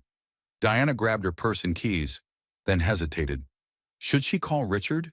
He needed to know his pregnant mistress was in the hospital, but part of her didn't want to give him the chance to control the situation, to manage it like another business crisis. She decided to go to the hospital first and call Richard from there. Mount Sinai Hospital at night was a different world from the one she knew during daytime visits. The halls were dimmer, quieter, with the sounds of medical equipment creating a constant electronic symphony. Nurses moved with practiced efficiency, their soft-soled shoes squeaking on polished floors. Diana found room 407 and knocked softly on the partially open door. "Come in," came Sarah's voice, hoarse and weak. Sarah looked pale and small in the hospital bed. Her blonde hair was stringy with sweat, and there were dark circles under her eyes. An IV line ran into her left arm, and monitors beeped steadily beside the bed. "You came," Sarah said, and her southern drawl was more pronounced than it had been in the coffee shop. "Of course I came." Diana sat in the chair beside the bed. "How are you feeling?" "Like I got hit by a truck. The doctor says the baby's okay for now, but my white blood cell count is really high." Sarah shifted uncomfortably. "Mrs. Chen, I know this is weird, having you here. Call me Diana, and it's not weird. You're alone and scared, and no one should go through this by herself." Sarah's eyes filled with tears. "I tried calling Richard, but his phone goes straight to voicemail. I left 3 messages." Diana felt a familiar surge of anger at her husband. Whether or not he wanted to deal with his affair, Sarah was still carrying his child, and she was still a human being who deserved basic decency. "I'll make sure he knows where you are," Diana said. "The doctor asked me about the scratches on my arms," Sarah said quietly. "She wanted to know how I got them." Diana looked at Sarah's arms and saw several thin scratches, some of which had been covered with antibiotic ointment. They didn't look severe, but infection was always a risk, especially for pregnant women. "I don't remember you having those yesterday," Diana said. "I got them at work this morning. I was so upset after talking to you that I wasn't paying attention. I walked into a storage room and got scratched by some metal shelving." Sarah looked embarrassed. "It was stupid. I was crying and not watching where I was going." "Sarah, this isn't your fault. Sometimes infections just happen." "Mrs. Chen." "Diana. Can I ask you something?" "Of course. What are you going to do about Richard? I mean, about all of this?" Diana was quiet for a moment. The monitors beeped steadily, and she could hear hushed conversations in the hallway outside. "I honestly don't know," Diana said. 24 hours ago, I thought I had a good marriage. Now I find out my husband has been living a double life for months. He told me y'all were practically divorced already. He said you lived like roommates, that there was no love left between you. That's not true. At least, it wasn't true for me. I thought we were happy." Sarah turned her head to look directly at Diana. "He said you couldn't have children, that you'd given up trying years ago." Diana felt the familiar ache that came with discussions of her fertility struggles. "We tried for 15 years, multiple rounds of IVF, fertility treatments, everything. It just never happened for us." "I'm sorry," Sarah said softly. "That must have been so hard." "It was, but I thought Richard and I had made peace with it. I thought we were enough for each other." Sarah was quiet for a moment. When she spoke again, her voice was barely above a whisper. "He said he'd leave you after the baby was born. He said we'd be a family." Diana closed her eyes. The cruelty of Richard's lies was breathtaking. He had given Sarah hope for a future that he apparently never intended to provide, while simultaneously destroying the marriage Diana thought was solid. "Sarah, I need to ask you something, and please be honest. Do you love him?" "I thought I did, but love isn't supposed to involve this much lying. Is it? Love isn't supposed to make you feel like you have to hide and sneak around?" Sarah touched her belly. "I love this baby, though. This baby is real and innocent and deserves better than all this mess." Just then, Diana's phone buzzed with a text from Richard. "Where are you? Dinner's getting cold." Diana showed the message to Sarah, who let out a bitter laugh that turned into a cough. He's worried about dinner getting cold while I'm lying here fighting an infection that could kill his baby, Sarah said. Diana typed back, Sarah's in the hospital, Mount Sinai, room 407. She has sepsis. Her phone rang immediately. Diana, what's going on? Why are you at the hospital? Because your pregnant girlfriend collapsed at work and listed me as her emergency contact since she couldn't reach you. I'll be right there. As Diana hung up, she looked at Sarah, who was watching her with a mixture of gratitude and exhaustion. He's coming, Diana said. Thank you for being here. I know this is probably the last place you want to be. Diana surprised herself by reaching over and squeezing Sarah's hand gently. You're right. This is the last place I want to be, but you shouldn't be alone. Through the hospital room window, Diana could see the lights of Manhattan stretching into the distance. Somewhere in those lights were millions of other people dealing with their own crises, their own betrayals, their own unexpected pregnancies and failing marriages. But right now, in this sterile room with its beeping monitors and antiseptic smell, two women who should have been enemies were finding something like understanding. In the sterile brightness of Mount Sinai Hospital, Diana found herself in the strangest situation of her life. She was sitting beside the hospital bed of her husband's pregnant mistress, waiting for that same husband to arrive, while monitoring machines tracked the vital signs of a baby that should have been impossible. Sarah had drifted off to sleep, her breathing shallow but steady. The antibiotics were working, according to the nurse who had checked on them 20 minutes earlier, but it would be touch and go for the next few hours. Diana studied Sarah's face in the dim light. She was beautiful, but it was more than that. There was an innocence about her, even in sleep, that made Diana understand how Richard had been drawn to her.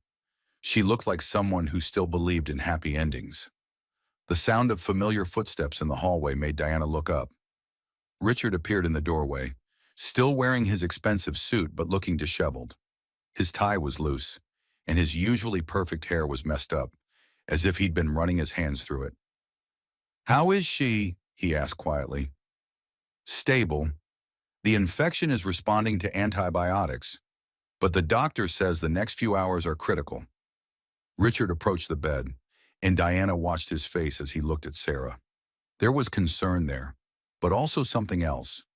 Guilt, maybe, or frustration at having his careful compartmentalization disrupted. "The baby," he asked. "Heart rate is strong, but if the infection gets worse?" Richard nodded and sat in the other chair on the opposite side of the bed. For several minutes, they sat in silence. Two people who had been married for 20 years, watching over a pregnant woman who had changed everything between them. "I've been trying to figure out how to handle this," Richard said finally. "Handle this? She's not a business problem.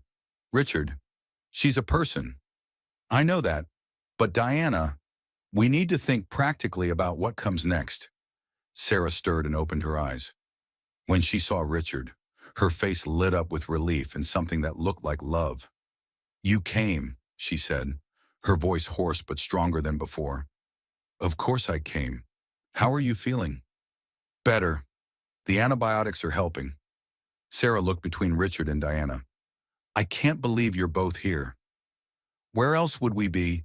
Diana said, surprising herself with how natural it felt to include herself in that statement. Sarah struggled to sit up a little, and Richard automatically moved to help her adjust her pillows. The gesture was tender and familiar, and Diana realized they had done this before. This wasn't the first time Sarah had needed care during her pregnancy. "Richard," Sarah said, "I need to tell you something, and Diana should hear it too." Richard's face tensed. "Sarah, you should rest. We can talk about everything later." "No, I need to say this now." Sarah took a shaky breath. "I know you said y'all were practically divorced already, but that's not true, is it?" Richard glanced at Diana, then back at Sarah. "It's complicated." "It's not complicated," Sarah said, her Texas accent becoming more pronounced as her emotions heightened. "You lied to me. You told me your marriage was over. You told me we'd be together after the baby was born. But you never had any intention of leaving, Diana. Did you?" The room was quiet except for the steady beeping of monitors and the distant sounds of the hospital. "Sarah, Richard said carefully. You're upset and tired. This isn't the time for this conversation. When is the time, Richard? When the baby's born. When I'm struggling to raise your child alone while you go back to your perfect life with your wife. Diana watched this exchange with fascination and heartbreak. Sarah was fighting for a future with a man who had never intended to give her one, while Diana was trying to figure out if she wanted a future with a man who had betrayed them both. Sarah, Diana said gently, what exactly did Richard promise you? Sarah looked at her with grateful eyes. He said he'd tell you about us after the baby was born. He said it would be easier then, that you'd understand. He got me the apartment in Soho and said it was temporary, that we'd get a place together once everything was settled. I never said we'd live together, Richard protested.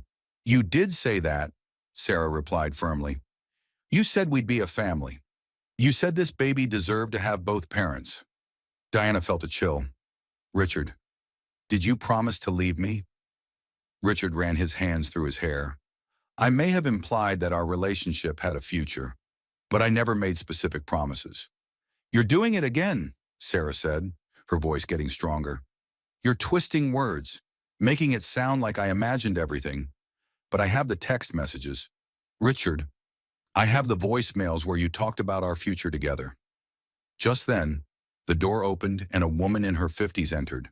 She had Sarah's blonde hair and the same determined set to her jaw, but her eyes were harder, more experienced. Sarah Elizabeth Mitchell. What in the Sam Hill is going on here? The woman said, her Texas accent thick and no nonsense. Mama, Sarah looked shocked. How did you get here? You called me crying yesterday about some married man, and then your roommate calls me today saying you're in the hospital in New York City. I got on the first plane I could find. The woman's eyes swept the room, taking in Richard in his expensive suit and Diana in her designer clothes. Which one of y'all is the husband? Mama, this is Richard, and this is Diana, his wife. Betty Mitchell, Sarah's mother, looked at the situation with the shrewd assessment of a woman who had seen her share of men who made promises they didn't intend to keep. So you're the married man who got my daughter pregnant, she said to Richard. Mrs. Mitchell, I understand you're upset, but this is a complex situation, Richard began. Complex? Betty interrupted. Seems pretty simple to me. You're married to one woman and having a baby with another? What's complex about that? Diana found herself liking Betty Mitchell immediately. Mrs. Mitchell, Diana said, I'm sorry we're meeting under these circumstances. Betty studied Diana carefully. You knew about this. I found out yesterday. And you're here anyway. Diana paused. Why was she here a day ago? She would have said it was because she was a decent person who wouldn't leave a pregnant woman alone in the hospital. But now she realized it was more complicated than that. Sarah shouldn't be alone, Diana said finally. Betty nodded approvingly. Well, at least one person in this room has some sense. The tension in the room was thick enough to cut. Sarah was looking increasingly tired. Richard was obviously uncomfortable, and Betty was studying everyone like a detective gathering evidence. Richard, Sarah said quietly, I need to know something, and I need you to tell me the truth for once. Do you love me? The question hung in the air. Diana found herself holding her breath, waiting for the answer. Richard was quiet for a long moment. When he spoke, his voice was careful and measured. Sarah, you're a wonderful person, and what we had together was special. But love is complicated. What matters now is taking care of you and the baby. It wasn't an answer, and everyone in the room knew it. Sarah's eyes filled with tears, but they weren't tears of sadness anymore. They were tears of anger and realization. You never loved me, she said. You just wanted the excitement of someone young and new, and when it got complicated, you decided to manage me like a business problem. That's not fair, Richard said. Fair.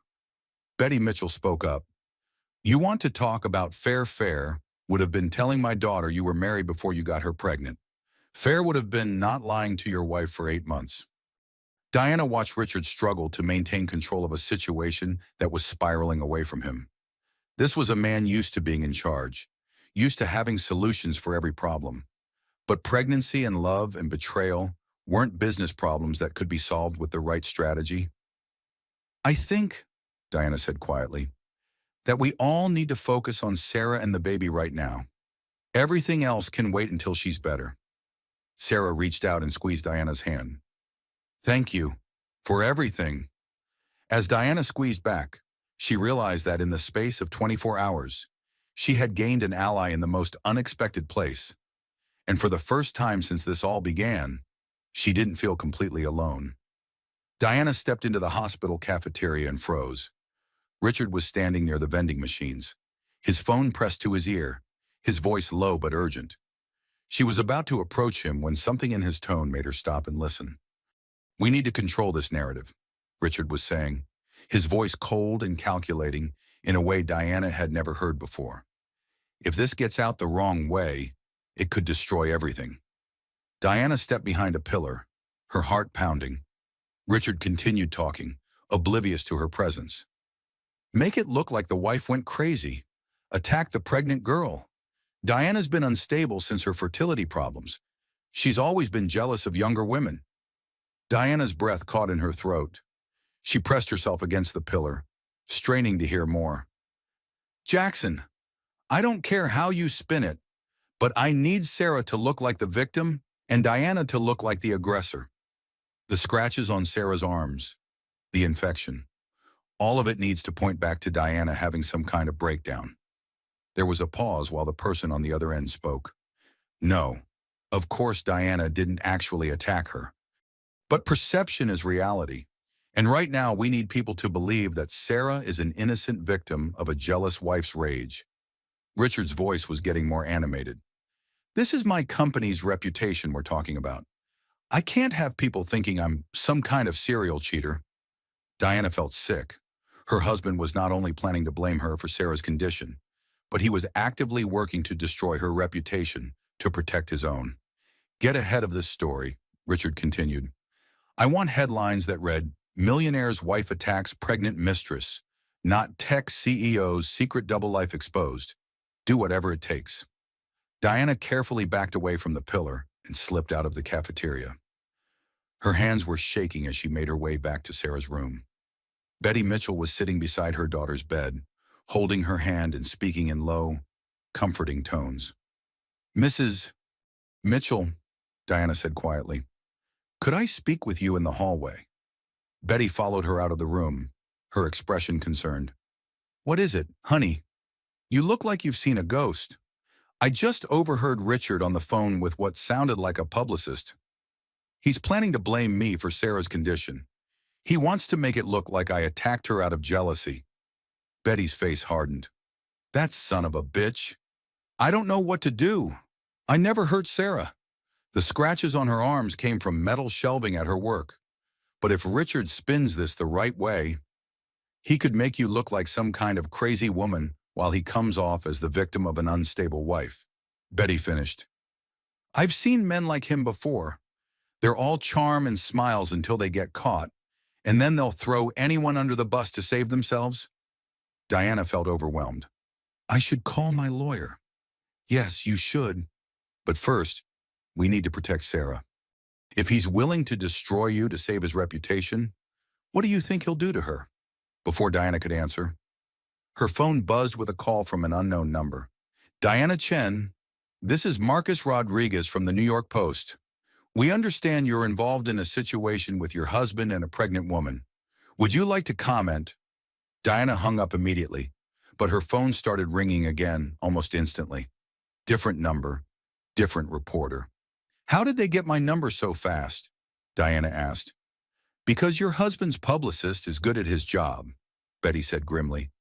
He's probably already fed them a story about you being unstable and dangerous. Diana's phone continued to buzz with calls and texts. When she looked at the messages, her worst fears were confirmed. Looking for comment on assault allegations? Sources say you have history of mental health issues. Hospital sources confirm pregnant woman's injuries. This is happening so fast. Diana said, feeling panicked. Honey, you need to get in front of this right now. Call your lawyer. Call anyone who can help you. But don't let him control the narrative. Diana nodded and stepped away to make some calls. First, she called Margaret Torres, her divorce attorney. Margaret, I need help. Richard is trying to frame me for Sarah's condition. He's talking to reporters and making it sound like I attacked her. Slow down, Margaret said. Tell me exactly what happened. Diana explained about overhearing Richard's phone call, about the reporters already calling her, about the way the story was being spun. This is serious, Margaret said when Diana finished. If he's successful in painting you as unstable or violent, it could affect any divorce proceedings. We need to document everything. Do you have any proof that you didn't cause Sarah's injuries? She told me herself that she got the scratches at work, and there should be security cameras at her workplace. Good. What about the hospital? Do they have any record of how she described getting the injuries? I think so. The doctor asked her about them specifically. I'm calling my investigator right now. We need medical records, security footage, anything that proves your version of events. And Diana, don't talk to any reporters until we figure out how to handle this. After she hung up with Margaret, Diana called her sister Jennifer, the pediatrician. Jen, I need your help. Something terrible is happening. Diana explained the situation, and Jennifer listened without interrupting. Diana, this is serious. If reporters are already calling, it means someone has fed them a complete story. You need to be very careful about how you respond. I don't know how to respond. I've never dealt with anything like this. First, don't respond to any reporters until you have legal advice. Second, document everything you can remember about your interactions with Sarah. Write it all down while it's still fresh in your memory. When Diana returned to Sarah's room, she found Sarah awake and agitated. Betty was holding her phone, her face grim. What's wrong? Diana asked. Someone's been calling Sarah too, Betty said. Reporters. They're asking her about being attacked by you. Sarah looked confused and upset. Diana, I told them you never hurt me. I told them the scratches came from work, but they kept asking leading questions, like they already had a story written and just wanted me to confirm it. Diana sat down heavily in the chair beside the bed. Sarah, I need to tell you something. I overheard Richard on the phone. He's the one feeding this story to the press. He's trying to make it look like I attacked you to protect his own reputation. Sarah's face went white. He's what? He's telling reporters that I'm unstable, that I attacked you out of jealousy. He wants people to think you're the innocent victim of a crazy wife. Sarah was quiet for a long moment, processing this information. When she spoke, her voice was stronger than Diana had heard it since the hospital. So he's not just willing to abandon me and the baby. He's willing to destroy both of us to save himself. It looks that way. Sarah looked at her mother, then at Diana. What do we do? Betty Mitchell stood up, her expression determined. We fight back, and we make sure the real story gets told. Diana felt a spark of hope for the first time since this nightmare began. Maybe she wasn't as alone as she thought. Maybe together, they could find a way to expose Richard's lies and protect themselves. But first, they had to survive whatever story was about to break in the morning papers. Diana's phone buzzed with calls from reporters, but she ignored them all. Instead, she sat in the hospital waiting room with Betty Mitchell, working on a plan. Sarah was sleeping again, her condition stable but still concerning enough that the doctors wanted to monitor her overnight. The first thing we need, Betty said, is proof that Sarah's injuries didn't come from you. Where does she work? A marketing startup in Soho. She mentioned metal shelving in a storage room. Betty was already pulling out her phone. Sarah, honey, wake up for just a minute. Sarah opened her eyes, still groggy from the medication. Baby girl, I need the name and address of your office. We need to get security footage from yesterday morning. Sarah rattled off the information, and Betty immediately called the building management company. Her approach was direct and effective. This is Betty Mitchell. My daughter works for one of your tenants and was injured in your building yesterday morning. We need a copy of the security footage for insurance purposes. Diana listened, impressed by Betty's no-nonsense efficiency. Yes, I understand there are procedures, but my daughter is currently hospitalized with a serious infection from those injuries, and we need that footage before it gets automatically deleted. After 20 minutes of persistent negotiation, Betty had secured a promise that the footage would be preserved and made available the next morning. Now, Betty said, hanging up, we need someone who knows how to deal with the media. These reporters aren't going to stop calling. Diana's phone rang again. This time it was Elena Vasquez. Girl, what is going on? I just saw something online about you and Richard and some pregnant woman. Elena, it's complicated. Can you come to Mount Sinai Hospital? I need help. I'm already in my car. Elena Vasquez arrived 45 minutes later, bringing with her a calm energy that Diana desperately needed. She was 45 years old with warm brown eyes and the kind of presence that made people feel safe. She spoke slowly and thoughtfully, her Puerto Rican accent soft and comforting. Tell me everything, Elena said, settling into a chair beside Diana and Betty. Diana explained the entire situation from the beginning, starting with Sarah appearing at the coffee shop and ending with Richard's plan to blame her for Sarah's condition. That bastard, Elena said when Diana finished. Sorry, Mrs. Mitchell, but your daughter's baby daddy is a real piece of work. No apology necessary, Betty replied. I've been thinking the same thing. Diana, you need more than just a divorce lawyer. You need someone who understands public relations and media management. Elena pulled out her phone and made a call. Mike, it's Elena. I need a favor. She explained the situation briefly. Can you meet us at Mount Sinai tonight? Good, bring whatever equipment you need to document everything. Who's Mike? Diana asked. Mike Rodriguez? He's a private investigator, but he used to work in corporate security. He knows how to handle situations like this. An hour later, Mike Rodriguez arrived. He was 44 years old with a Brooklyn accent and the kind of streetwise intelligence that came from years of dealing with people's worst moments. He carried a briefcase full of recording equipment and legal documents. Okay, ladies, here's what we're going to do, Mike said after Diana had told her story one more time. First, we document everything. Diana, I need you to write down every interaction you've had with Sarah, with exact times and locations when possible. He handed Diana a legal pad. Mrs. Mitchell, I need you to do the same thing for every conversation you've had with your daughter about this situation. What about Sarah? Betty asked. When she's feeling better, I need her to give me a detailed statement about her relationship with Richard, including any promises he made, any money he gave her, and exactly how she got those scratches. Mike opened his briefcase and pulled out a small recording device. Sarah, if you're up for it, I'd like to record your statement. That way, if Richard or his people try to twist your words later, we have proof of what you actually said. Sarah nodded weakly. I want to help. I don't want him to hurt Diana because of me. For the next 2 hours, they systematically documented everything. Sarah, despite her exhaustion, gave a clear and detailed account of her relationship with Richard. She described the promises he had made, the apartment he had rented for her, the money he had given her for living expenses and medical care. He said he loved me, Sarah said, her voice barely above a whisper. He said we were going to be a family. He said Diana was just a roommate to him, that their marriage had been over for years. Did he ever say anything about leaving his wife? Mike asked. All the time, he said he was waiting for the right moment, that he didn't want to hurt her more than necessary.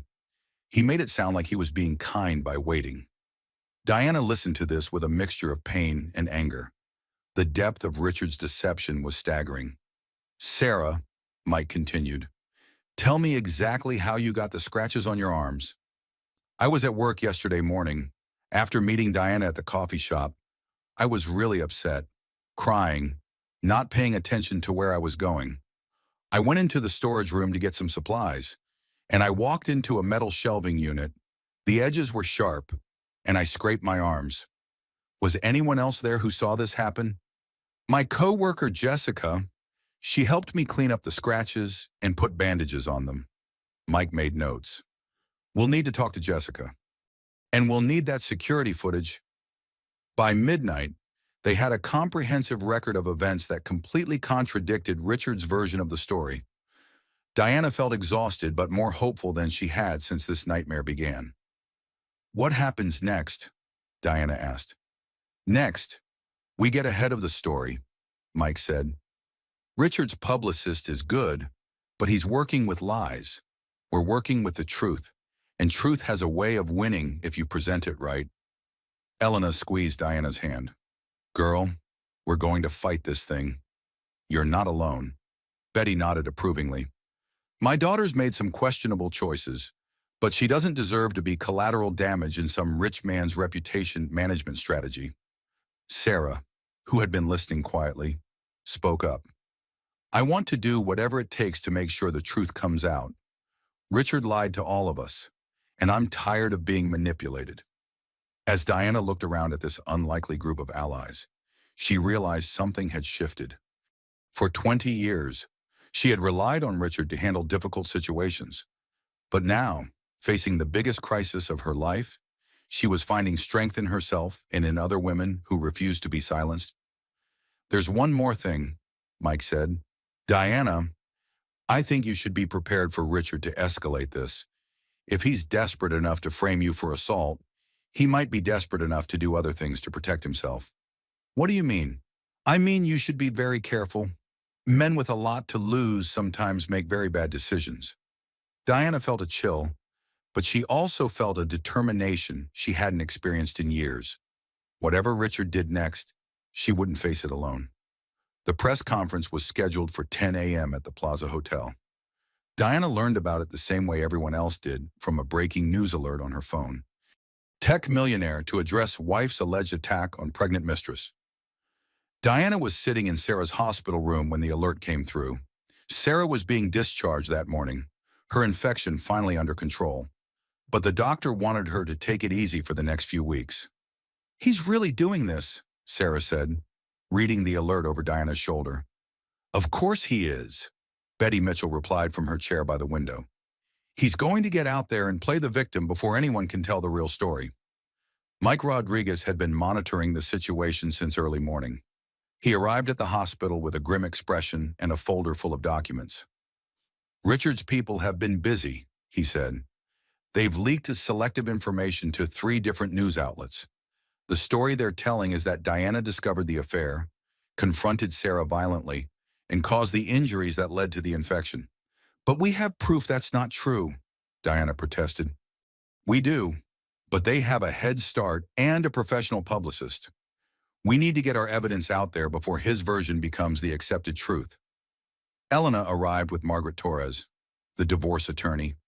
Margaret looked ready for battle, her silver hair pulled back severely and her expression sharp. "Diana, we have a choice to make," Margaret said. "We can try to stay out of the media and fight this quietly through legal channels, or we can take this public and tell our side of the story. What do you recommend? Given that Richard is already controlling the narrative, I think we need to go public, but we need to do it right." Mike opened his folder and spread documents across the hospital room's table. "Here's what we have: security footage from Sarah's workplace showing exactly how she got injured. Medical records from when she arrived at the hospital, including her own statement about the cause of her injuries. Recorded testimony from Sarah about Richard's promises and financial support. And financial records showing a pattern of affairs and payoffs going back years." Diana looked at the evidence. It was comprehensive and damning. "There's more," Margaret added. "My investigator found something interesting. Richard's company has been under investigation by the SEC for possible accounting irregularities. If this scandal damages his reputation, it could trigger a deeper investigation into his business practices." "So he has more to lose than just his marriage," Diana said. "Much more. We're talking about potential criminal charges if the SEC finds what they're looking for." Sarah struggled to sit up in her hospital bed. "I want to be there." "Sarah, you just got out of the hospital," Betty protested. "Mama, I need to do this. I need to tell people the truth about what Richard promised me, about how he lied to both of us." Diana looked at this young woman who had been through so much in the past few days. Sarah's pregnancy was showing more prominently now, and she still looked pale and tired from the infection. But there was a determination in her eyes that reminded Diana of her mother. "Are you sure?" Diana asked. "It's going to be intense. There will be cameras and reporters and questions." "I'm sure. I'm tired of hiding. I'm tired of being ashamed of something that wasn't my fault." Mike nodded approvingly. "Having Sarah there will be powerful. She's the victim in this situation, and seeing her speak will make it harder for people to believe Richard's version." Margaret gathered the documents. "Then we need to move fast. Richard's press conference starts in 2 hours. We need to be ready to respond immediately." An hour later, they were gathered in the lobby of the Plaza Hotel. Richard's press conference was being held in the ballroom, and Diana could see reporters and cameras being set up through the glass doors. "Remember," Mike said, "we're not trying to disrupt his event. We're going to let him say whatever he's going to say, and then we're going to present the evidence that contradicts it." Diana felt nervous but determined.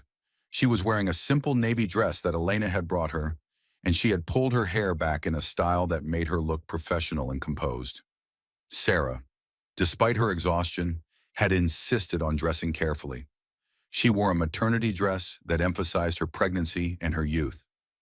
"I keep thinking about something my mama used to say," Sarah told Diana as they waited. "She said the truth has a way of surfacing, no matter how hard people try to bury it." At 10 a.m. sharp, Richard took the podium. Diana watched through the glass doors as he addressed the crowd of reporters. He looked polished and confident, every inch the successful businessman dealing with a personal crisis. "Ladies and gentlemen, thank you for coming. I want to address the rumors and speculation that have been circulating about my personal life." Richard's voice was smooth and practiced, the tone he used for corporate presentations. "My wife Diana has been struggling with mental health issues related to our inability to have children. When she discovered my relationship with Sarah Mitchell, she became violent and unstable." Diana felt sick listening to him lie so smoothly. "Sarah is a young woman who became caught up in a complicated situation. She never intended to cause problems in my marriage, and she certainly didn't deserve to be attacked by someone she had never met." "That's not what happened," Sarah whispered beside Diana. Richard continued his presentation, painting himself as a man trying to manage two unstable women while building a successful business. He expressed concern for Sarah's health and his unborn child, while subtly suggesting that Diana was dangerous and unpredictable. "My wife has a history of jealousy and erratic behavior. The fertility treatments she underwent for years included hormone therapy that affected her emotional stability. When she learned about Sarah, she completely lost control." Diana felt Elena's hand on her arm, steadying her. "It's all lies," Elena said quietly. "Everyone's going to see that." Richard was taking questions from reporters now. The questions were mostly softball inquiries about his business and his plans for supporting the baby. No one was asking the hard questions about his pattern of affairs or his financial deception. "My main concern right now is for Sarah and the baby," Richard was saying. "I've hired security to protect them from any further contact with my wife." That was when Diana had had enough. "Mike," she said, "how do we get in there?" "We don't. We let him finish, and then we hold our own press conference. We've already alerted the reporters that we'll be available immediately after his event ends." 30 minutes later, Richard's press conference concluded. Diana watched him shake hands with reporters and pose for photos, the picture of a concerned father and wronged husband. "Our turn," Margaret said. They moved to a smaller conference room that Mike had reserved. Word spread quickly among the reporters, and within minutes the room was full of cameras and microphones. Diana stood at the podium with Sarah beside her, Betty on Sarah's other side, and Margaret and Mike flanking the group. "Ladies and gentlemen," Diana began, her voice clear and measured, "I'm here to present the facts about what really happened over the past few days." She looked directly into the cameras. "My name is Diana Chen, and for the past 20 years, I believed I was in a loving, faithful marriage. 3 days ago, I learned that my husband has been living a double life." Diana presented the evidence methodically. the security footage of Sarah's workplace injury, the medical records showing her own statement about how the scratches occurred, the financial records showing Richard's pattern of affairs and payoffs. Richard Chen has spent the last 3 days trying to convince people that I attacked a pregnant woman out of jealousy. The truth is, I never laid a hand on Sarah Mitchell. The truth is, we are both victims of the same man's deception. Then Sarah stepped forward to speak. My name is Sarah Mitchell, and I want to tell you about the promises Richard Chen made to me. Her voice was clear and strong, despite her recent illness. He told me he was going to leave his wife. He told me we would be a family. He told me his marriage was already over. Sarah pulled out her phone and began reading text messages. He wrote to me, Diana and I are like roommates. There's no love left between us. He wrote, after the baby comes, we'll get a place together. He wrote, I can't wait to start our life together. The room was silent except for the clicking of cameras. Richard Chen lied to his wife for 8 months. Sarah continued. He lied to me for 8 months. And when the truth came out, instead of taking responsibility, he tried to destroy both of us to save his reputation. Diana stepped back to the microphone. The truth has a way of surviving, even when buried under layers of lies. Richard Chen is not the victim here. He's a man who betrayed his wife, abandoned his pregnant girlfriend, and then tried to frame an innocent woman for a crime that never happened. The reporters exploded with questions. Diana and Sarah answered them calmly and thoroughly, presenting documentation for every claim they made. By the time they finished, Diana could see that the narrative had shifted. The reporters were no longer asking about her mental state or her violent tendencies. They were asking about Richard's business practices, his pattern of affairs, and his attempts to manipulate the media. As they left the hotel, Diana felt something she hadn't experienced in years, the satisfaction of fighting back and winning. The room erupted as Richard's carefully constructed lies crumbled. Within hours of Diana and Sarah's press conference, the story had completely changed. News outlets that had initially reported Richard's version were now running corrections and follow-up stories about his deception. Diana was back home in Westchester, watching the coverage on television with Elena and her sister Jennifer. Richard had not returned home since the press conference, and Diana wasn't sure where he was staying. Look at this, Jennifer said, pointing to the television. His company's stock price has dropped 12% since this morning. The business news anchor was discussing the potential impact of the scandal on Richard's tech consulting firm. Investors are concerned not just about the personal scandal, but about potential SEC investigations into the company's financial practices. Sources close to the investigations suggest that Chen may have been using company funds to support his extramarital affairs. Diana's phone rang. It was Margaret Torres. Diana, we need to talk. Richard's attorneys have been calling all morning. What do they want? To negotiate. It seems your husband is finally ready to be reasonable about the divorce settlement. Diana felt a mixture of satisfaction and exhaustion. What are they offering? What, $25 million? Plus the house, plus your business assets remain entirely separate. And here's the interesting part. They want a mutual non-disclosure agreement. Meaning Richard doesn't want you or Sarah talking to the press anymore. He's willing to pay a premium for your silence going forward. Diana thought about this. $25 million was more money than she could spend in several lifetimes. It was also vindication that her 20 years of marriage had been worth more than the paltry $2 million the prenup had promised. What about Sarah? They're offering her a substantial child support settlement, plus a lump sum payment. Her attorney thinks it's very generous. Her attorney, I referred her to a colleague who specializes in paternity cases. Sarah's not going to be left high and dry. Diana felt relieved. Whatever else happened, Sarah and her baby would be taken care of. There's something else, Margaret continued. The SEC investigation is moving forward. Whether you take the settlement or not, Richard's business problems are just beginning. That evening, Diana visited Sarah at her apartment in Soho. It was a beautiful space with high ceilings and large windows, the kind of place that probably cost $15,000 a month. Richard had good taste, even when he was setting up his mistresses. Sarah looked much better. The color had returned to her face, and she seemed calmer than Diana had seen her since their first meeting. "How are you feeling?" Diana asked.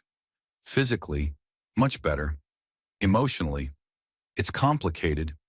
Sarah gestured to the living room, and they sat down together. "I keep thinking about how naive I was. All those promises he made, all those plans for our future. I actually believed him." "You weren't naive. You were trusting. There's a difference. Mrs. Torres says he's offering me a good settlement. Are you going to take it?" Sarah was quiet for a moment. "I think so. I need to think about what's best for the baby. Fighting this in court could take years, and I need stability." Diana nodded. "That makes sense. Diana, can I ask you something?" "Of course. Are you going to be okay? I mean, really okay? This whole thing has turned your life upside down." Diana considered the question. 3 days ago, she would have said her life was perfect. Now, facing divorce and the end of her 20-year marriage, she felt something unexpected relief. "I think I am going to be okay," Diana said. "Maybe better than okay. I've spent 20 years living someone else's version of my life. Now, at 52, I get to figure out what my own version looks like." "What will you do?" "I don't know yet. Travel. Maybe expand my business. I've always wanted to mentor other women in tech, but I never had the time. Maybe now I will." Sarah smiled. "You'd be good at that. You've been a mentor to me these past few days, even though I'm sure that's the last thing you wanted to be. You know what's funny? Helping you has helped me too. For the first time in years, I feel like I'm doing something that really matters."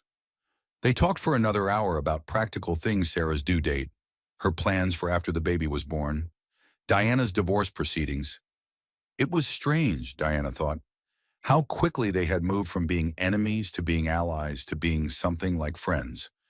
When Diana was getting ready to leave, Sarah walked her to the door. "Diana, I want you to know something. Whatever happens with the settlements and the legal stuff, I'm grateful you didn't let him make us enemies. He tried to pit us against each other, but you were bigger than that. We're both stronger than he ever gave us credit for," Diana replied. A week later, Diana signed the divorce papers in Margaret's office. $25 million, the house in Westchester, and her freedom. Richard had also been forced to resign from his company pending the SEC investigation. "Any regrets?" Margaret asked as Diana signed the final document. Diana thought about the question. She was losing a marriage that had defined her adult life. She was starting over at an age when many of her friends were settling into comfortable routines. She was facing an uncertain future alone. "No," she said finally. "No regrets." That afternoon, Diana got a call from an unexpected source. "Mrs. Chen, this is Dr. Williams from Mount Sinai. I have some wonderful news. Sarah Mitchell delivered a healthy baby girl this morning. 8 pounds, 3 ounces. Mother and baby are both doing well." Diana felt tears in her eyes. "That's wonderful news. Thank you for calling. Mrs. Mitchell asked me to tell you that if you'd like to visit, you're welcome anytime." Diana drove to the hospital that evening with a bouquet of flowers and a gift bag full of baby clothes.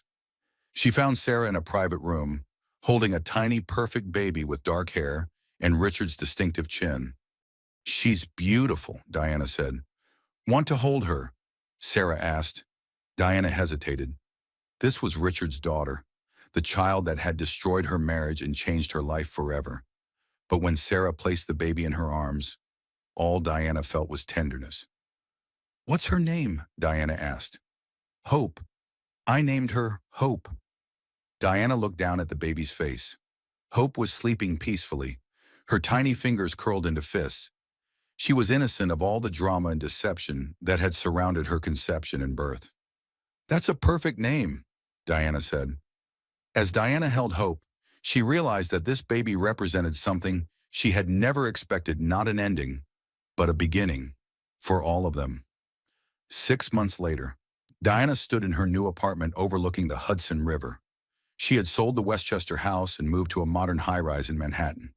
The space was smaller but filled with light, and every piece of furniture in it was something she had chosen herself.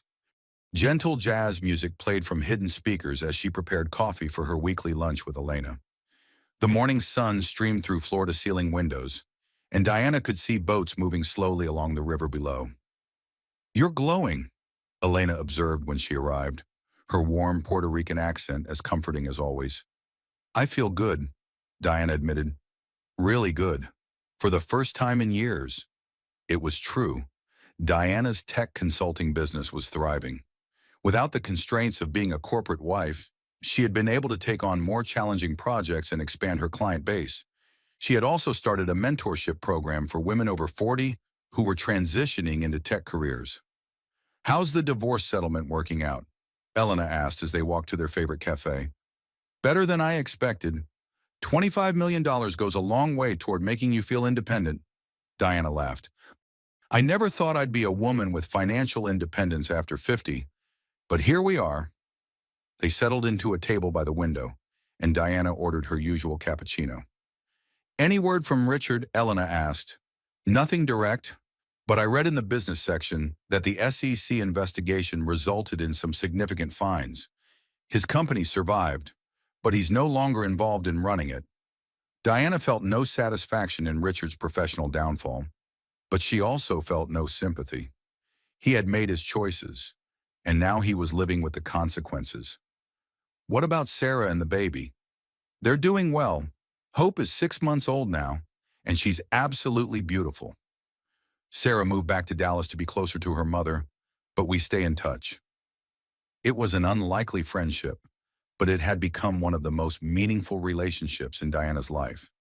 Sarah sent photos of Hope regularly, and Diana had visited them in Texas twice. "I have news," Diana said, unable to suppress a smile. "What kind of news?" Elena asked, her eyes sparkling with curiosity. "I've been asked to speak at a conference next month. It's called Women Supporting Women Building Success After Setbacks. They want me to talk about midlife transformation and starting over." Elena clapped her hands together. "That's wonderful. You'll be amazing at that." "I'm nervous but excited. I never thought of myself as someone who had wisdom to share. But apparently surviving a very public divorce and rebuilding your life qualifies you as an expert in resilience." They were interrupted by Diana's phone buzzing with a text from Sarah. "Hope took her first steps yesterday. Wish you could have seen it. Sending video." Diana showed Elena the video of a wobbly Hope taking 3 uncertain steps before falling down with a delighted giggle. "She looks just like Richard," Elena observed. "She does, but she has Sarah's spirit, and hopefully none of Richard's capacity for deception." As they finished lunch, Elena brought up a subject they had been dancing around for weeks. "So, are you going to tell me about James Peterson, or do I have to keep pretending I don't know you're dating someone?" Diana felt her cheeks warm. James was a fellow tech consultant she had met at a networking event 3 months earlier. He was 49, divorced, with a warm laugh and an easy manner that made Diana feel comfortable in her own skin. "It's still new," Diana said. "But he's different. He's honest. Really honest. Sometimes brutally honest. That must be refreshing after 20 years with Richard." "It is. When James says he'll call, he calls. When he makes plans, he keeps them. When he says he cares about me, I believe him." "Are you in love?" Diana considered the question. "I don't know yet, but I'm open to the possibility, and that's something I never thought I'd say again." They walked back toward Diana's apartment, taking the long route through Riverside Park. The autumn air was crisp, and the leaves on the trees were just beginning to turn. "Diana," Elena said as they reached the building, "I want you to know how proud I am of you. 6 months ago, you were devastated and lost. Now look at you. You're building a new life, helping other women, even finding love again. I couldn't have done it without friends like you, and without allies I never expected, like Sarah and her mother." "That's the thing about women supporting women," Elena said. "Sometimes your greatest strength comes from the most unexpected places." That evening, Diana attended her weekly support group meeting for divorced women over 40. She had been facilitating the group for 3 months, and it had become one of the most rewarding parts of her new life. Tonight, there were 8 women in the circle, ranging in age from 42 to 68. They met in a community center conference room, sitting in folding chairs arranged in a circle.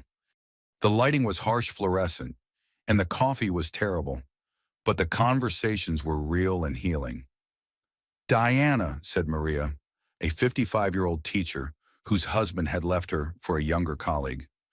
"I wanted to thank you for something you said last week." "What was that?" "You said that sometimes the worst betrayal leads to the greatest freedom. I've been thinking about that all week, and I think you're right. I spent 30 years trying to make my husband happy, and I lost myself completely. Now I get to figure out who I am when I'm not trying to please someone else." Nods and murmurs of agreement came from around the circle. "I never thought of divorce as an opportunity," added Janet, a 48-year-old accountant. "But that's what it's become, an opportunity to live authentically for the first time in decades." As the meeting continued, Diana listened to stories of betrayal and recovery, of women discovering strength they didn't know they possessed. Each story was different, but there were common threads: the shock of discovering lies, the fear of starting over, and ultimately, the surprising joy of building a life that was truly their own. "You know what I realized," said Carmen, a 62-year-old nurse whose husband had hidden gambling debts for years. "My ex-husband used to tell me I was too old to start over. He was wrong. I may be 62, but I feel younger now than I did at 40. After the meeting ended, Diana walked home through the city streets.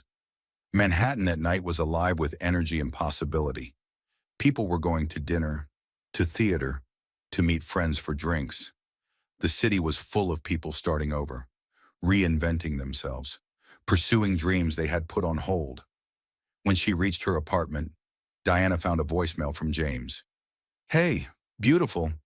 I know you're at your support group tonight, but I wanted you to know I'm thinking about you. I had a great time at dinner last night, and I'm looking forward to our weekend trip to the Hamptons. Call me when you get this message. I love hearing your voice." Diana smiled as she listened to the message. James's honesty and directness still surprised her sometimes. After 20 years of marriage to a man who said one thing and meant another, being with someone who said exactly what he meant felt revolutionary. She poured herself a glass of wine and sat in her favorite chair by the window. The city lights twinkled below, and she could see the river in the distance. Diana thought about the path that had brought her here. 6 months ago, she had been a different person living a different life. The woman she had been would never have believed she could survive what she had been through, much less thrive because of it. Her phone buzzed with another text from Sarah. "Diana, I hope you don't mind me asking, but would you consider being Hope's godmother? I can't think of anyone I'd trust more to help guide her through life." Diana stared at the message for a long moment. 6 months ago, Sarah had been the other woman who destroyed her marriage. Now she was asking Diana to play a role in raising Richard's daughter. Diana typed back, "I would be honored. Hope is lucky to have you as her mother." As Diana prepared for bed, she reflected on something she had learned over the past 6 months. Life rarely unfolds the way you expect it to, but sometimes the unexpected turns lead to better destinations than you ever imagined. She had spent 20 years living someone else's version of her life, Richard's version, where she was the supportive wife who made his success possible. Now, at 52, she was finally living her own version, where she was the protagonist of her own story. Diana looked at herself in the bathroom mirror as she brushed her teeth. The woman looking back at her was different from the one who had sat in that Starbucks 6 months ago. This woman had laugh lines around her eyes and a confidence in her posture that hadn't been there before. This woman had survived betrayal and public humiliation and financial uncertainty, and she had emerged stronger. Her phone rang one more time. It was Sarah, calling from Dallas. "I hope it's not too late to call," Sarah said. "Hope just went down for the night, and I wanted to talk to you about something." "Of course. What's on your mind?" "I've been thinking about starting my own marketing consultancy, working from home so I can be with Hope, but building something that's mine. You've inspired me to take control of my own life instead of waiting for someone else to take care of me." Diana felt a surge of pride. "That sounds like a wonderful idea. What kind of help do you need? Advice, mostly. Business planning, client development, that sort of thing. I know you're busy, but if you could maybe mentor me through the startup process, Sarah, I would love to help you build your business. Women supporting women. Right, right. Diana, can I tell you something? Always. 6 months ago, I thought my life was ruined. I was pregnant and alone and scared. But meeting you, seeing how you handled everything with such grace and strength, it changed how I see myself. You showed me that women can support each other, even in impossible situations. Diana felt tears in her eyes. You showed me some things too. Sarah, you showed me that age doesn't have a monopoly on wisdom, and that sometimes the people who seem like your enemies can become your greatest allies. After they hung up, Diana stood by her window looking out at the city one more time. Tomorrow she would have coffee with a potential new client, lunch with James, and an evening meeting with her women's mentorship group. Her calendar was full of activities that energized her, relationships that fulfilled her, and work that challenged her. Diana learned that sometimes the worst betrayal leads to the greatest freedom. She had spent 20 years living someone else's version of her life now. At 52, she was finally living her own. The apartment was quiet except for the distant sounds of the city below. Diana turned off the lights and headed to bed, looking forward to whatever tomorrow would bring. For the first time in years, the future felt full of possibility rather than obligation. As she settled into sleep, Diana's last thought was something she planned to share at next week's support group meeting. Sometimes the end of everything you thought you wanted is actually the beginning of everything you never knew you needed. Outside her window, Manhattan continued its restless dance of ambition and dreams, and Diana Chen slept peacefully in the life she had built for herself.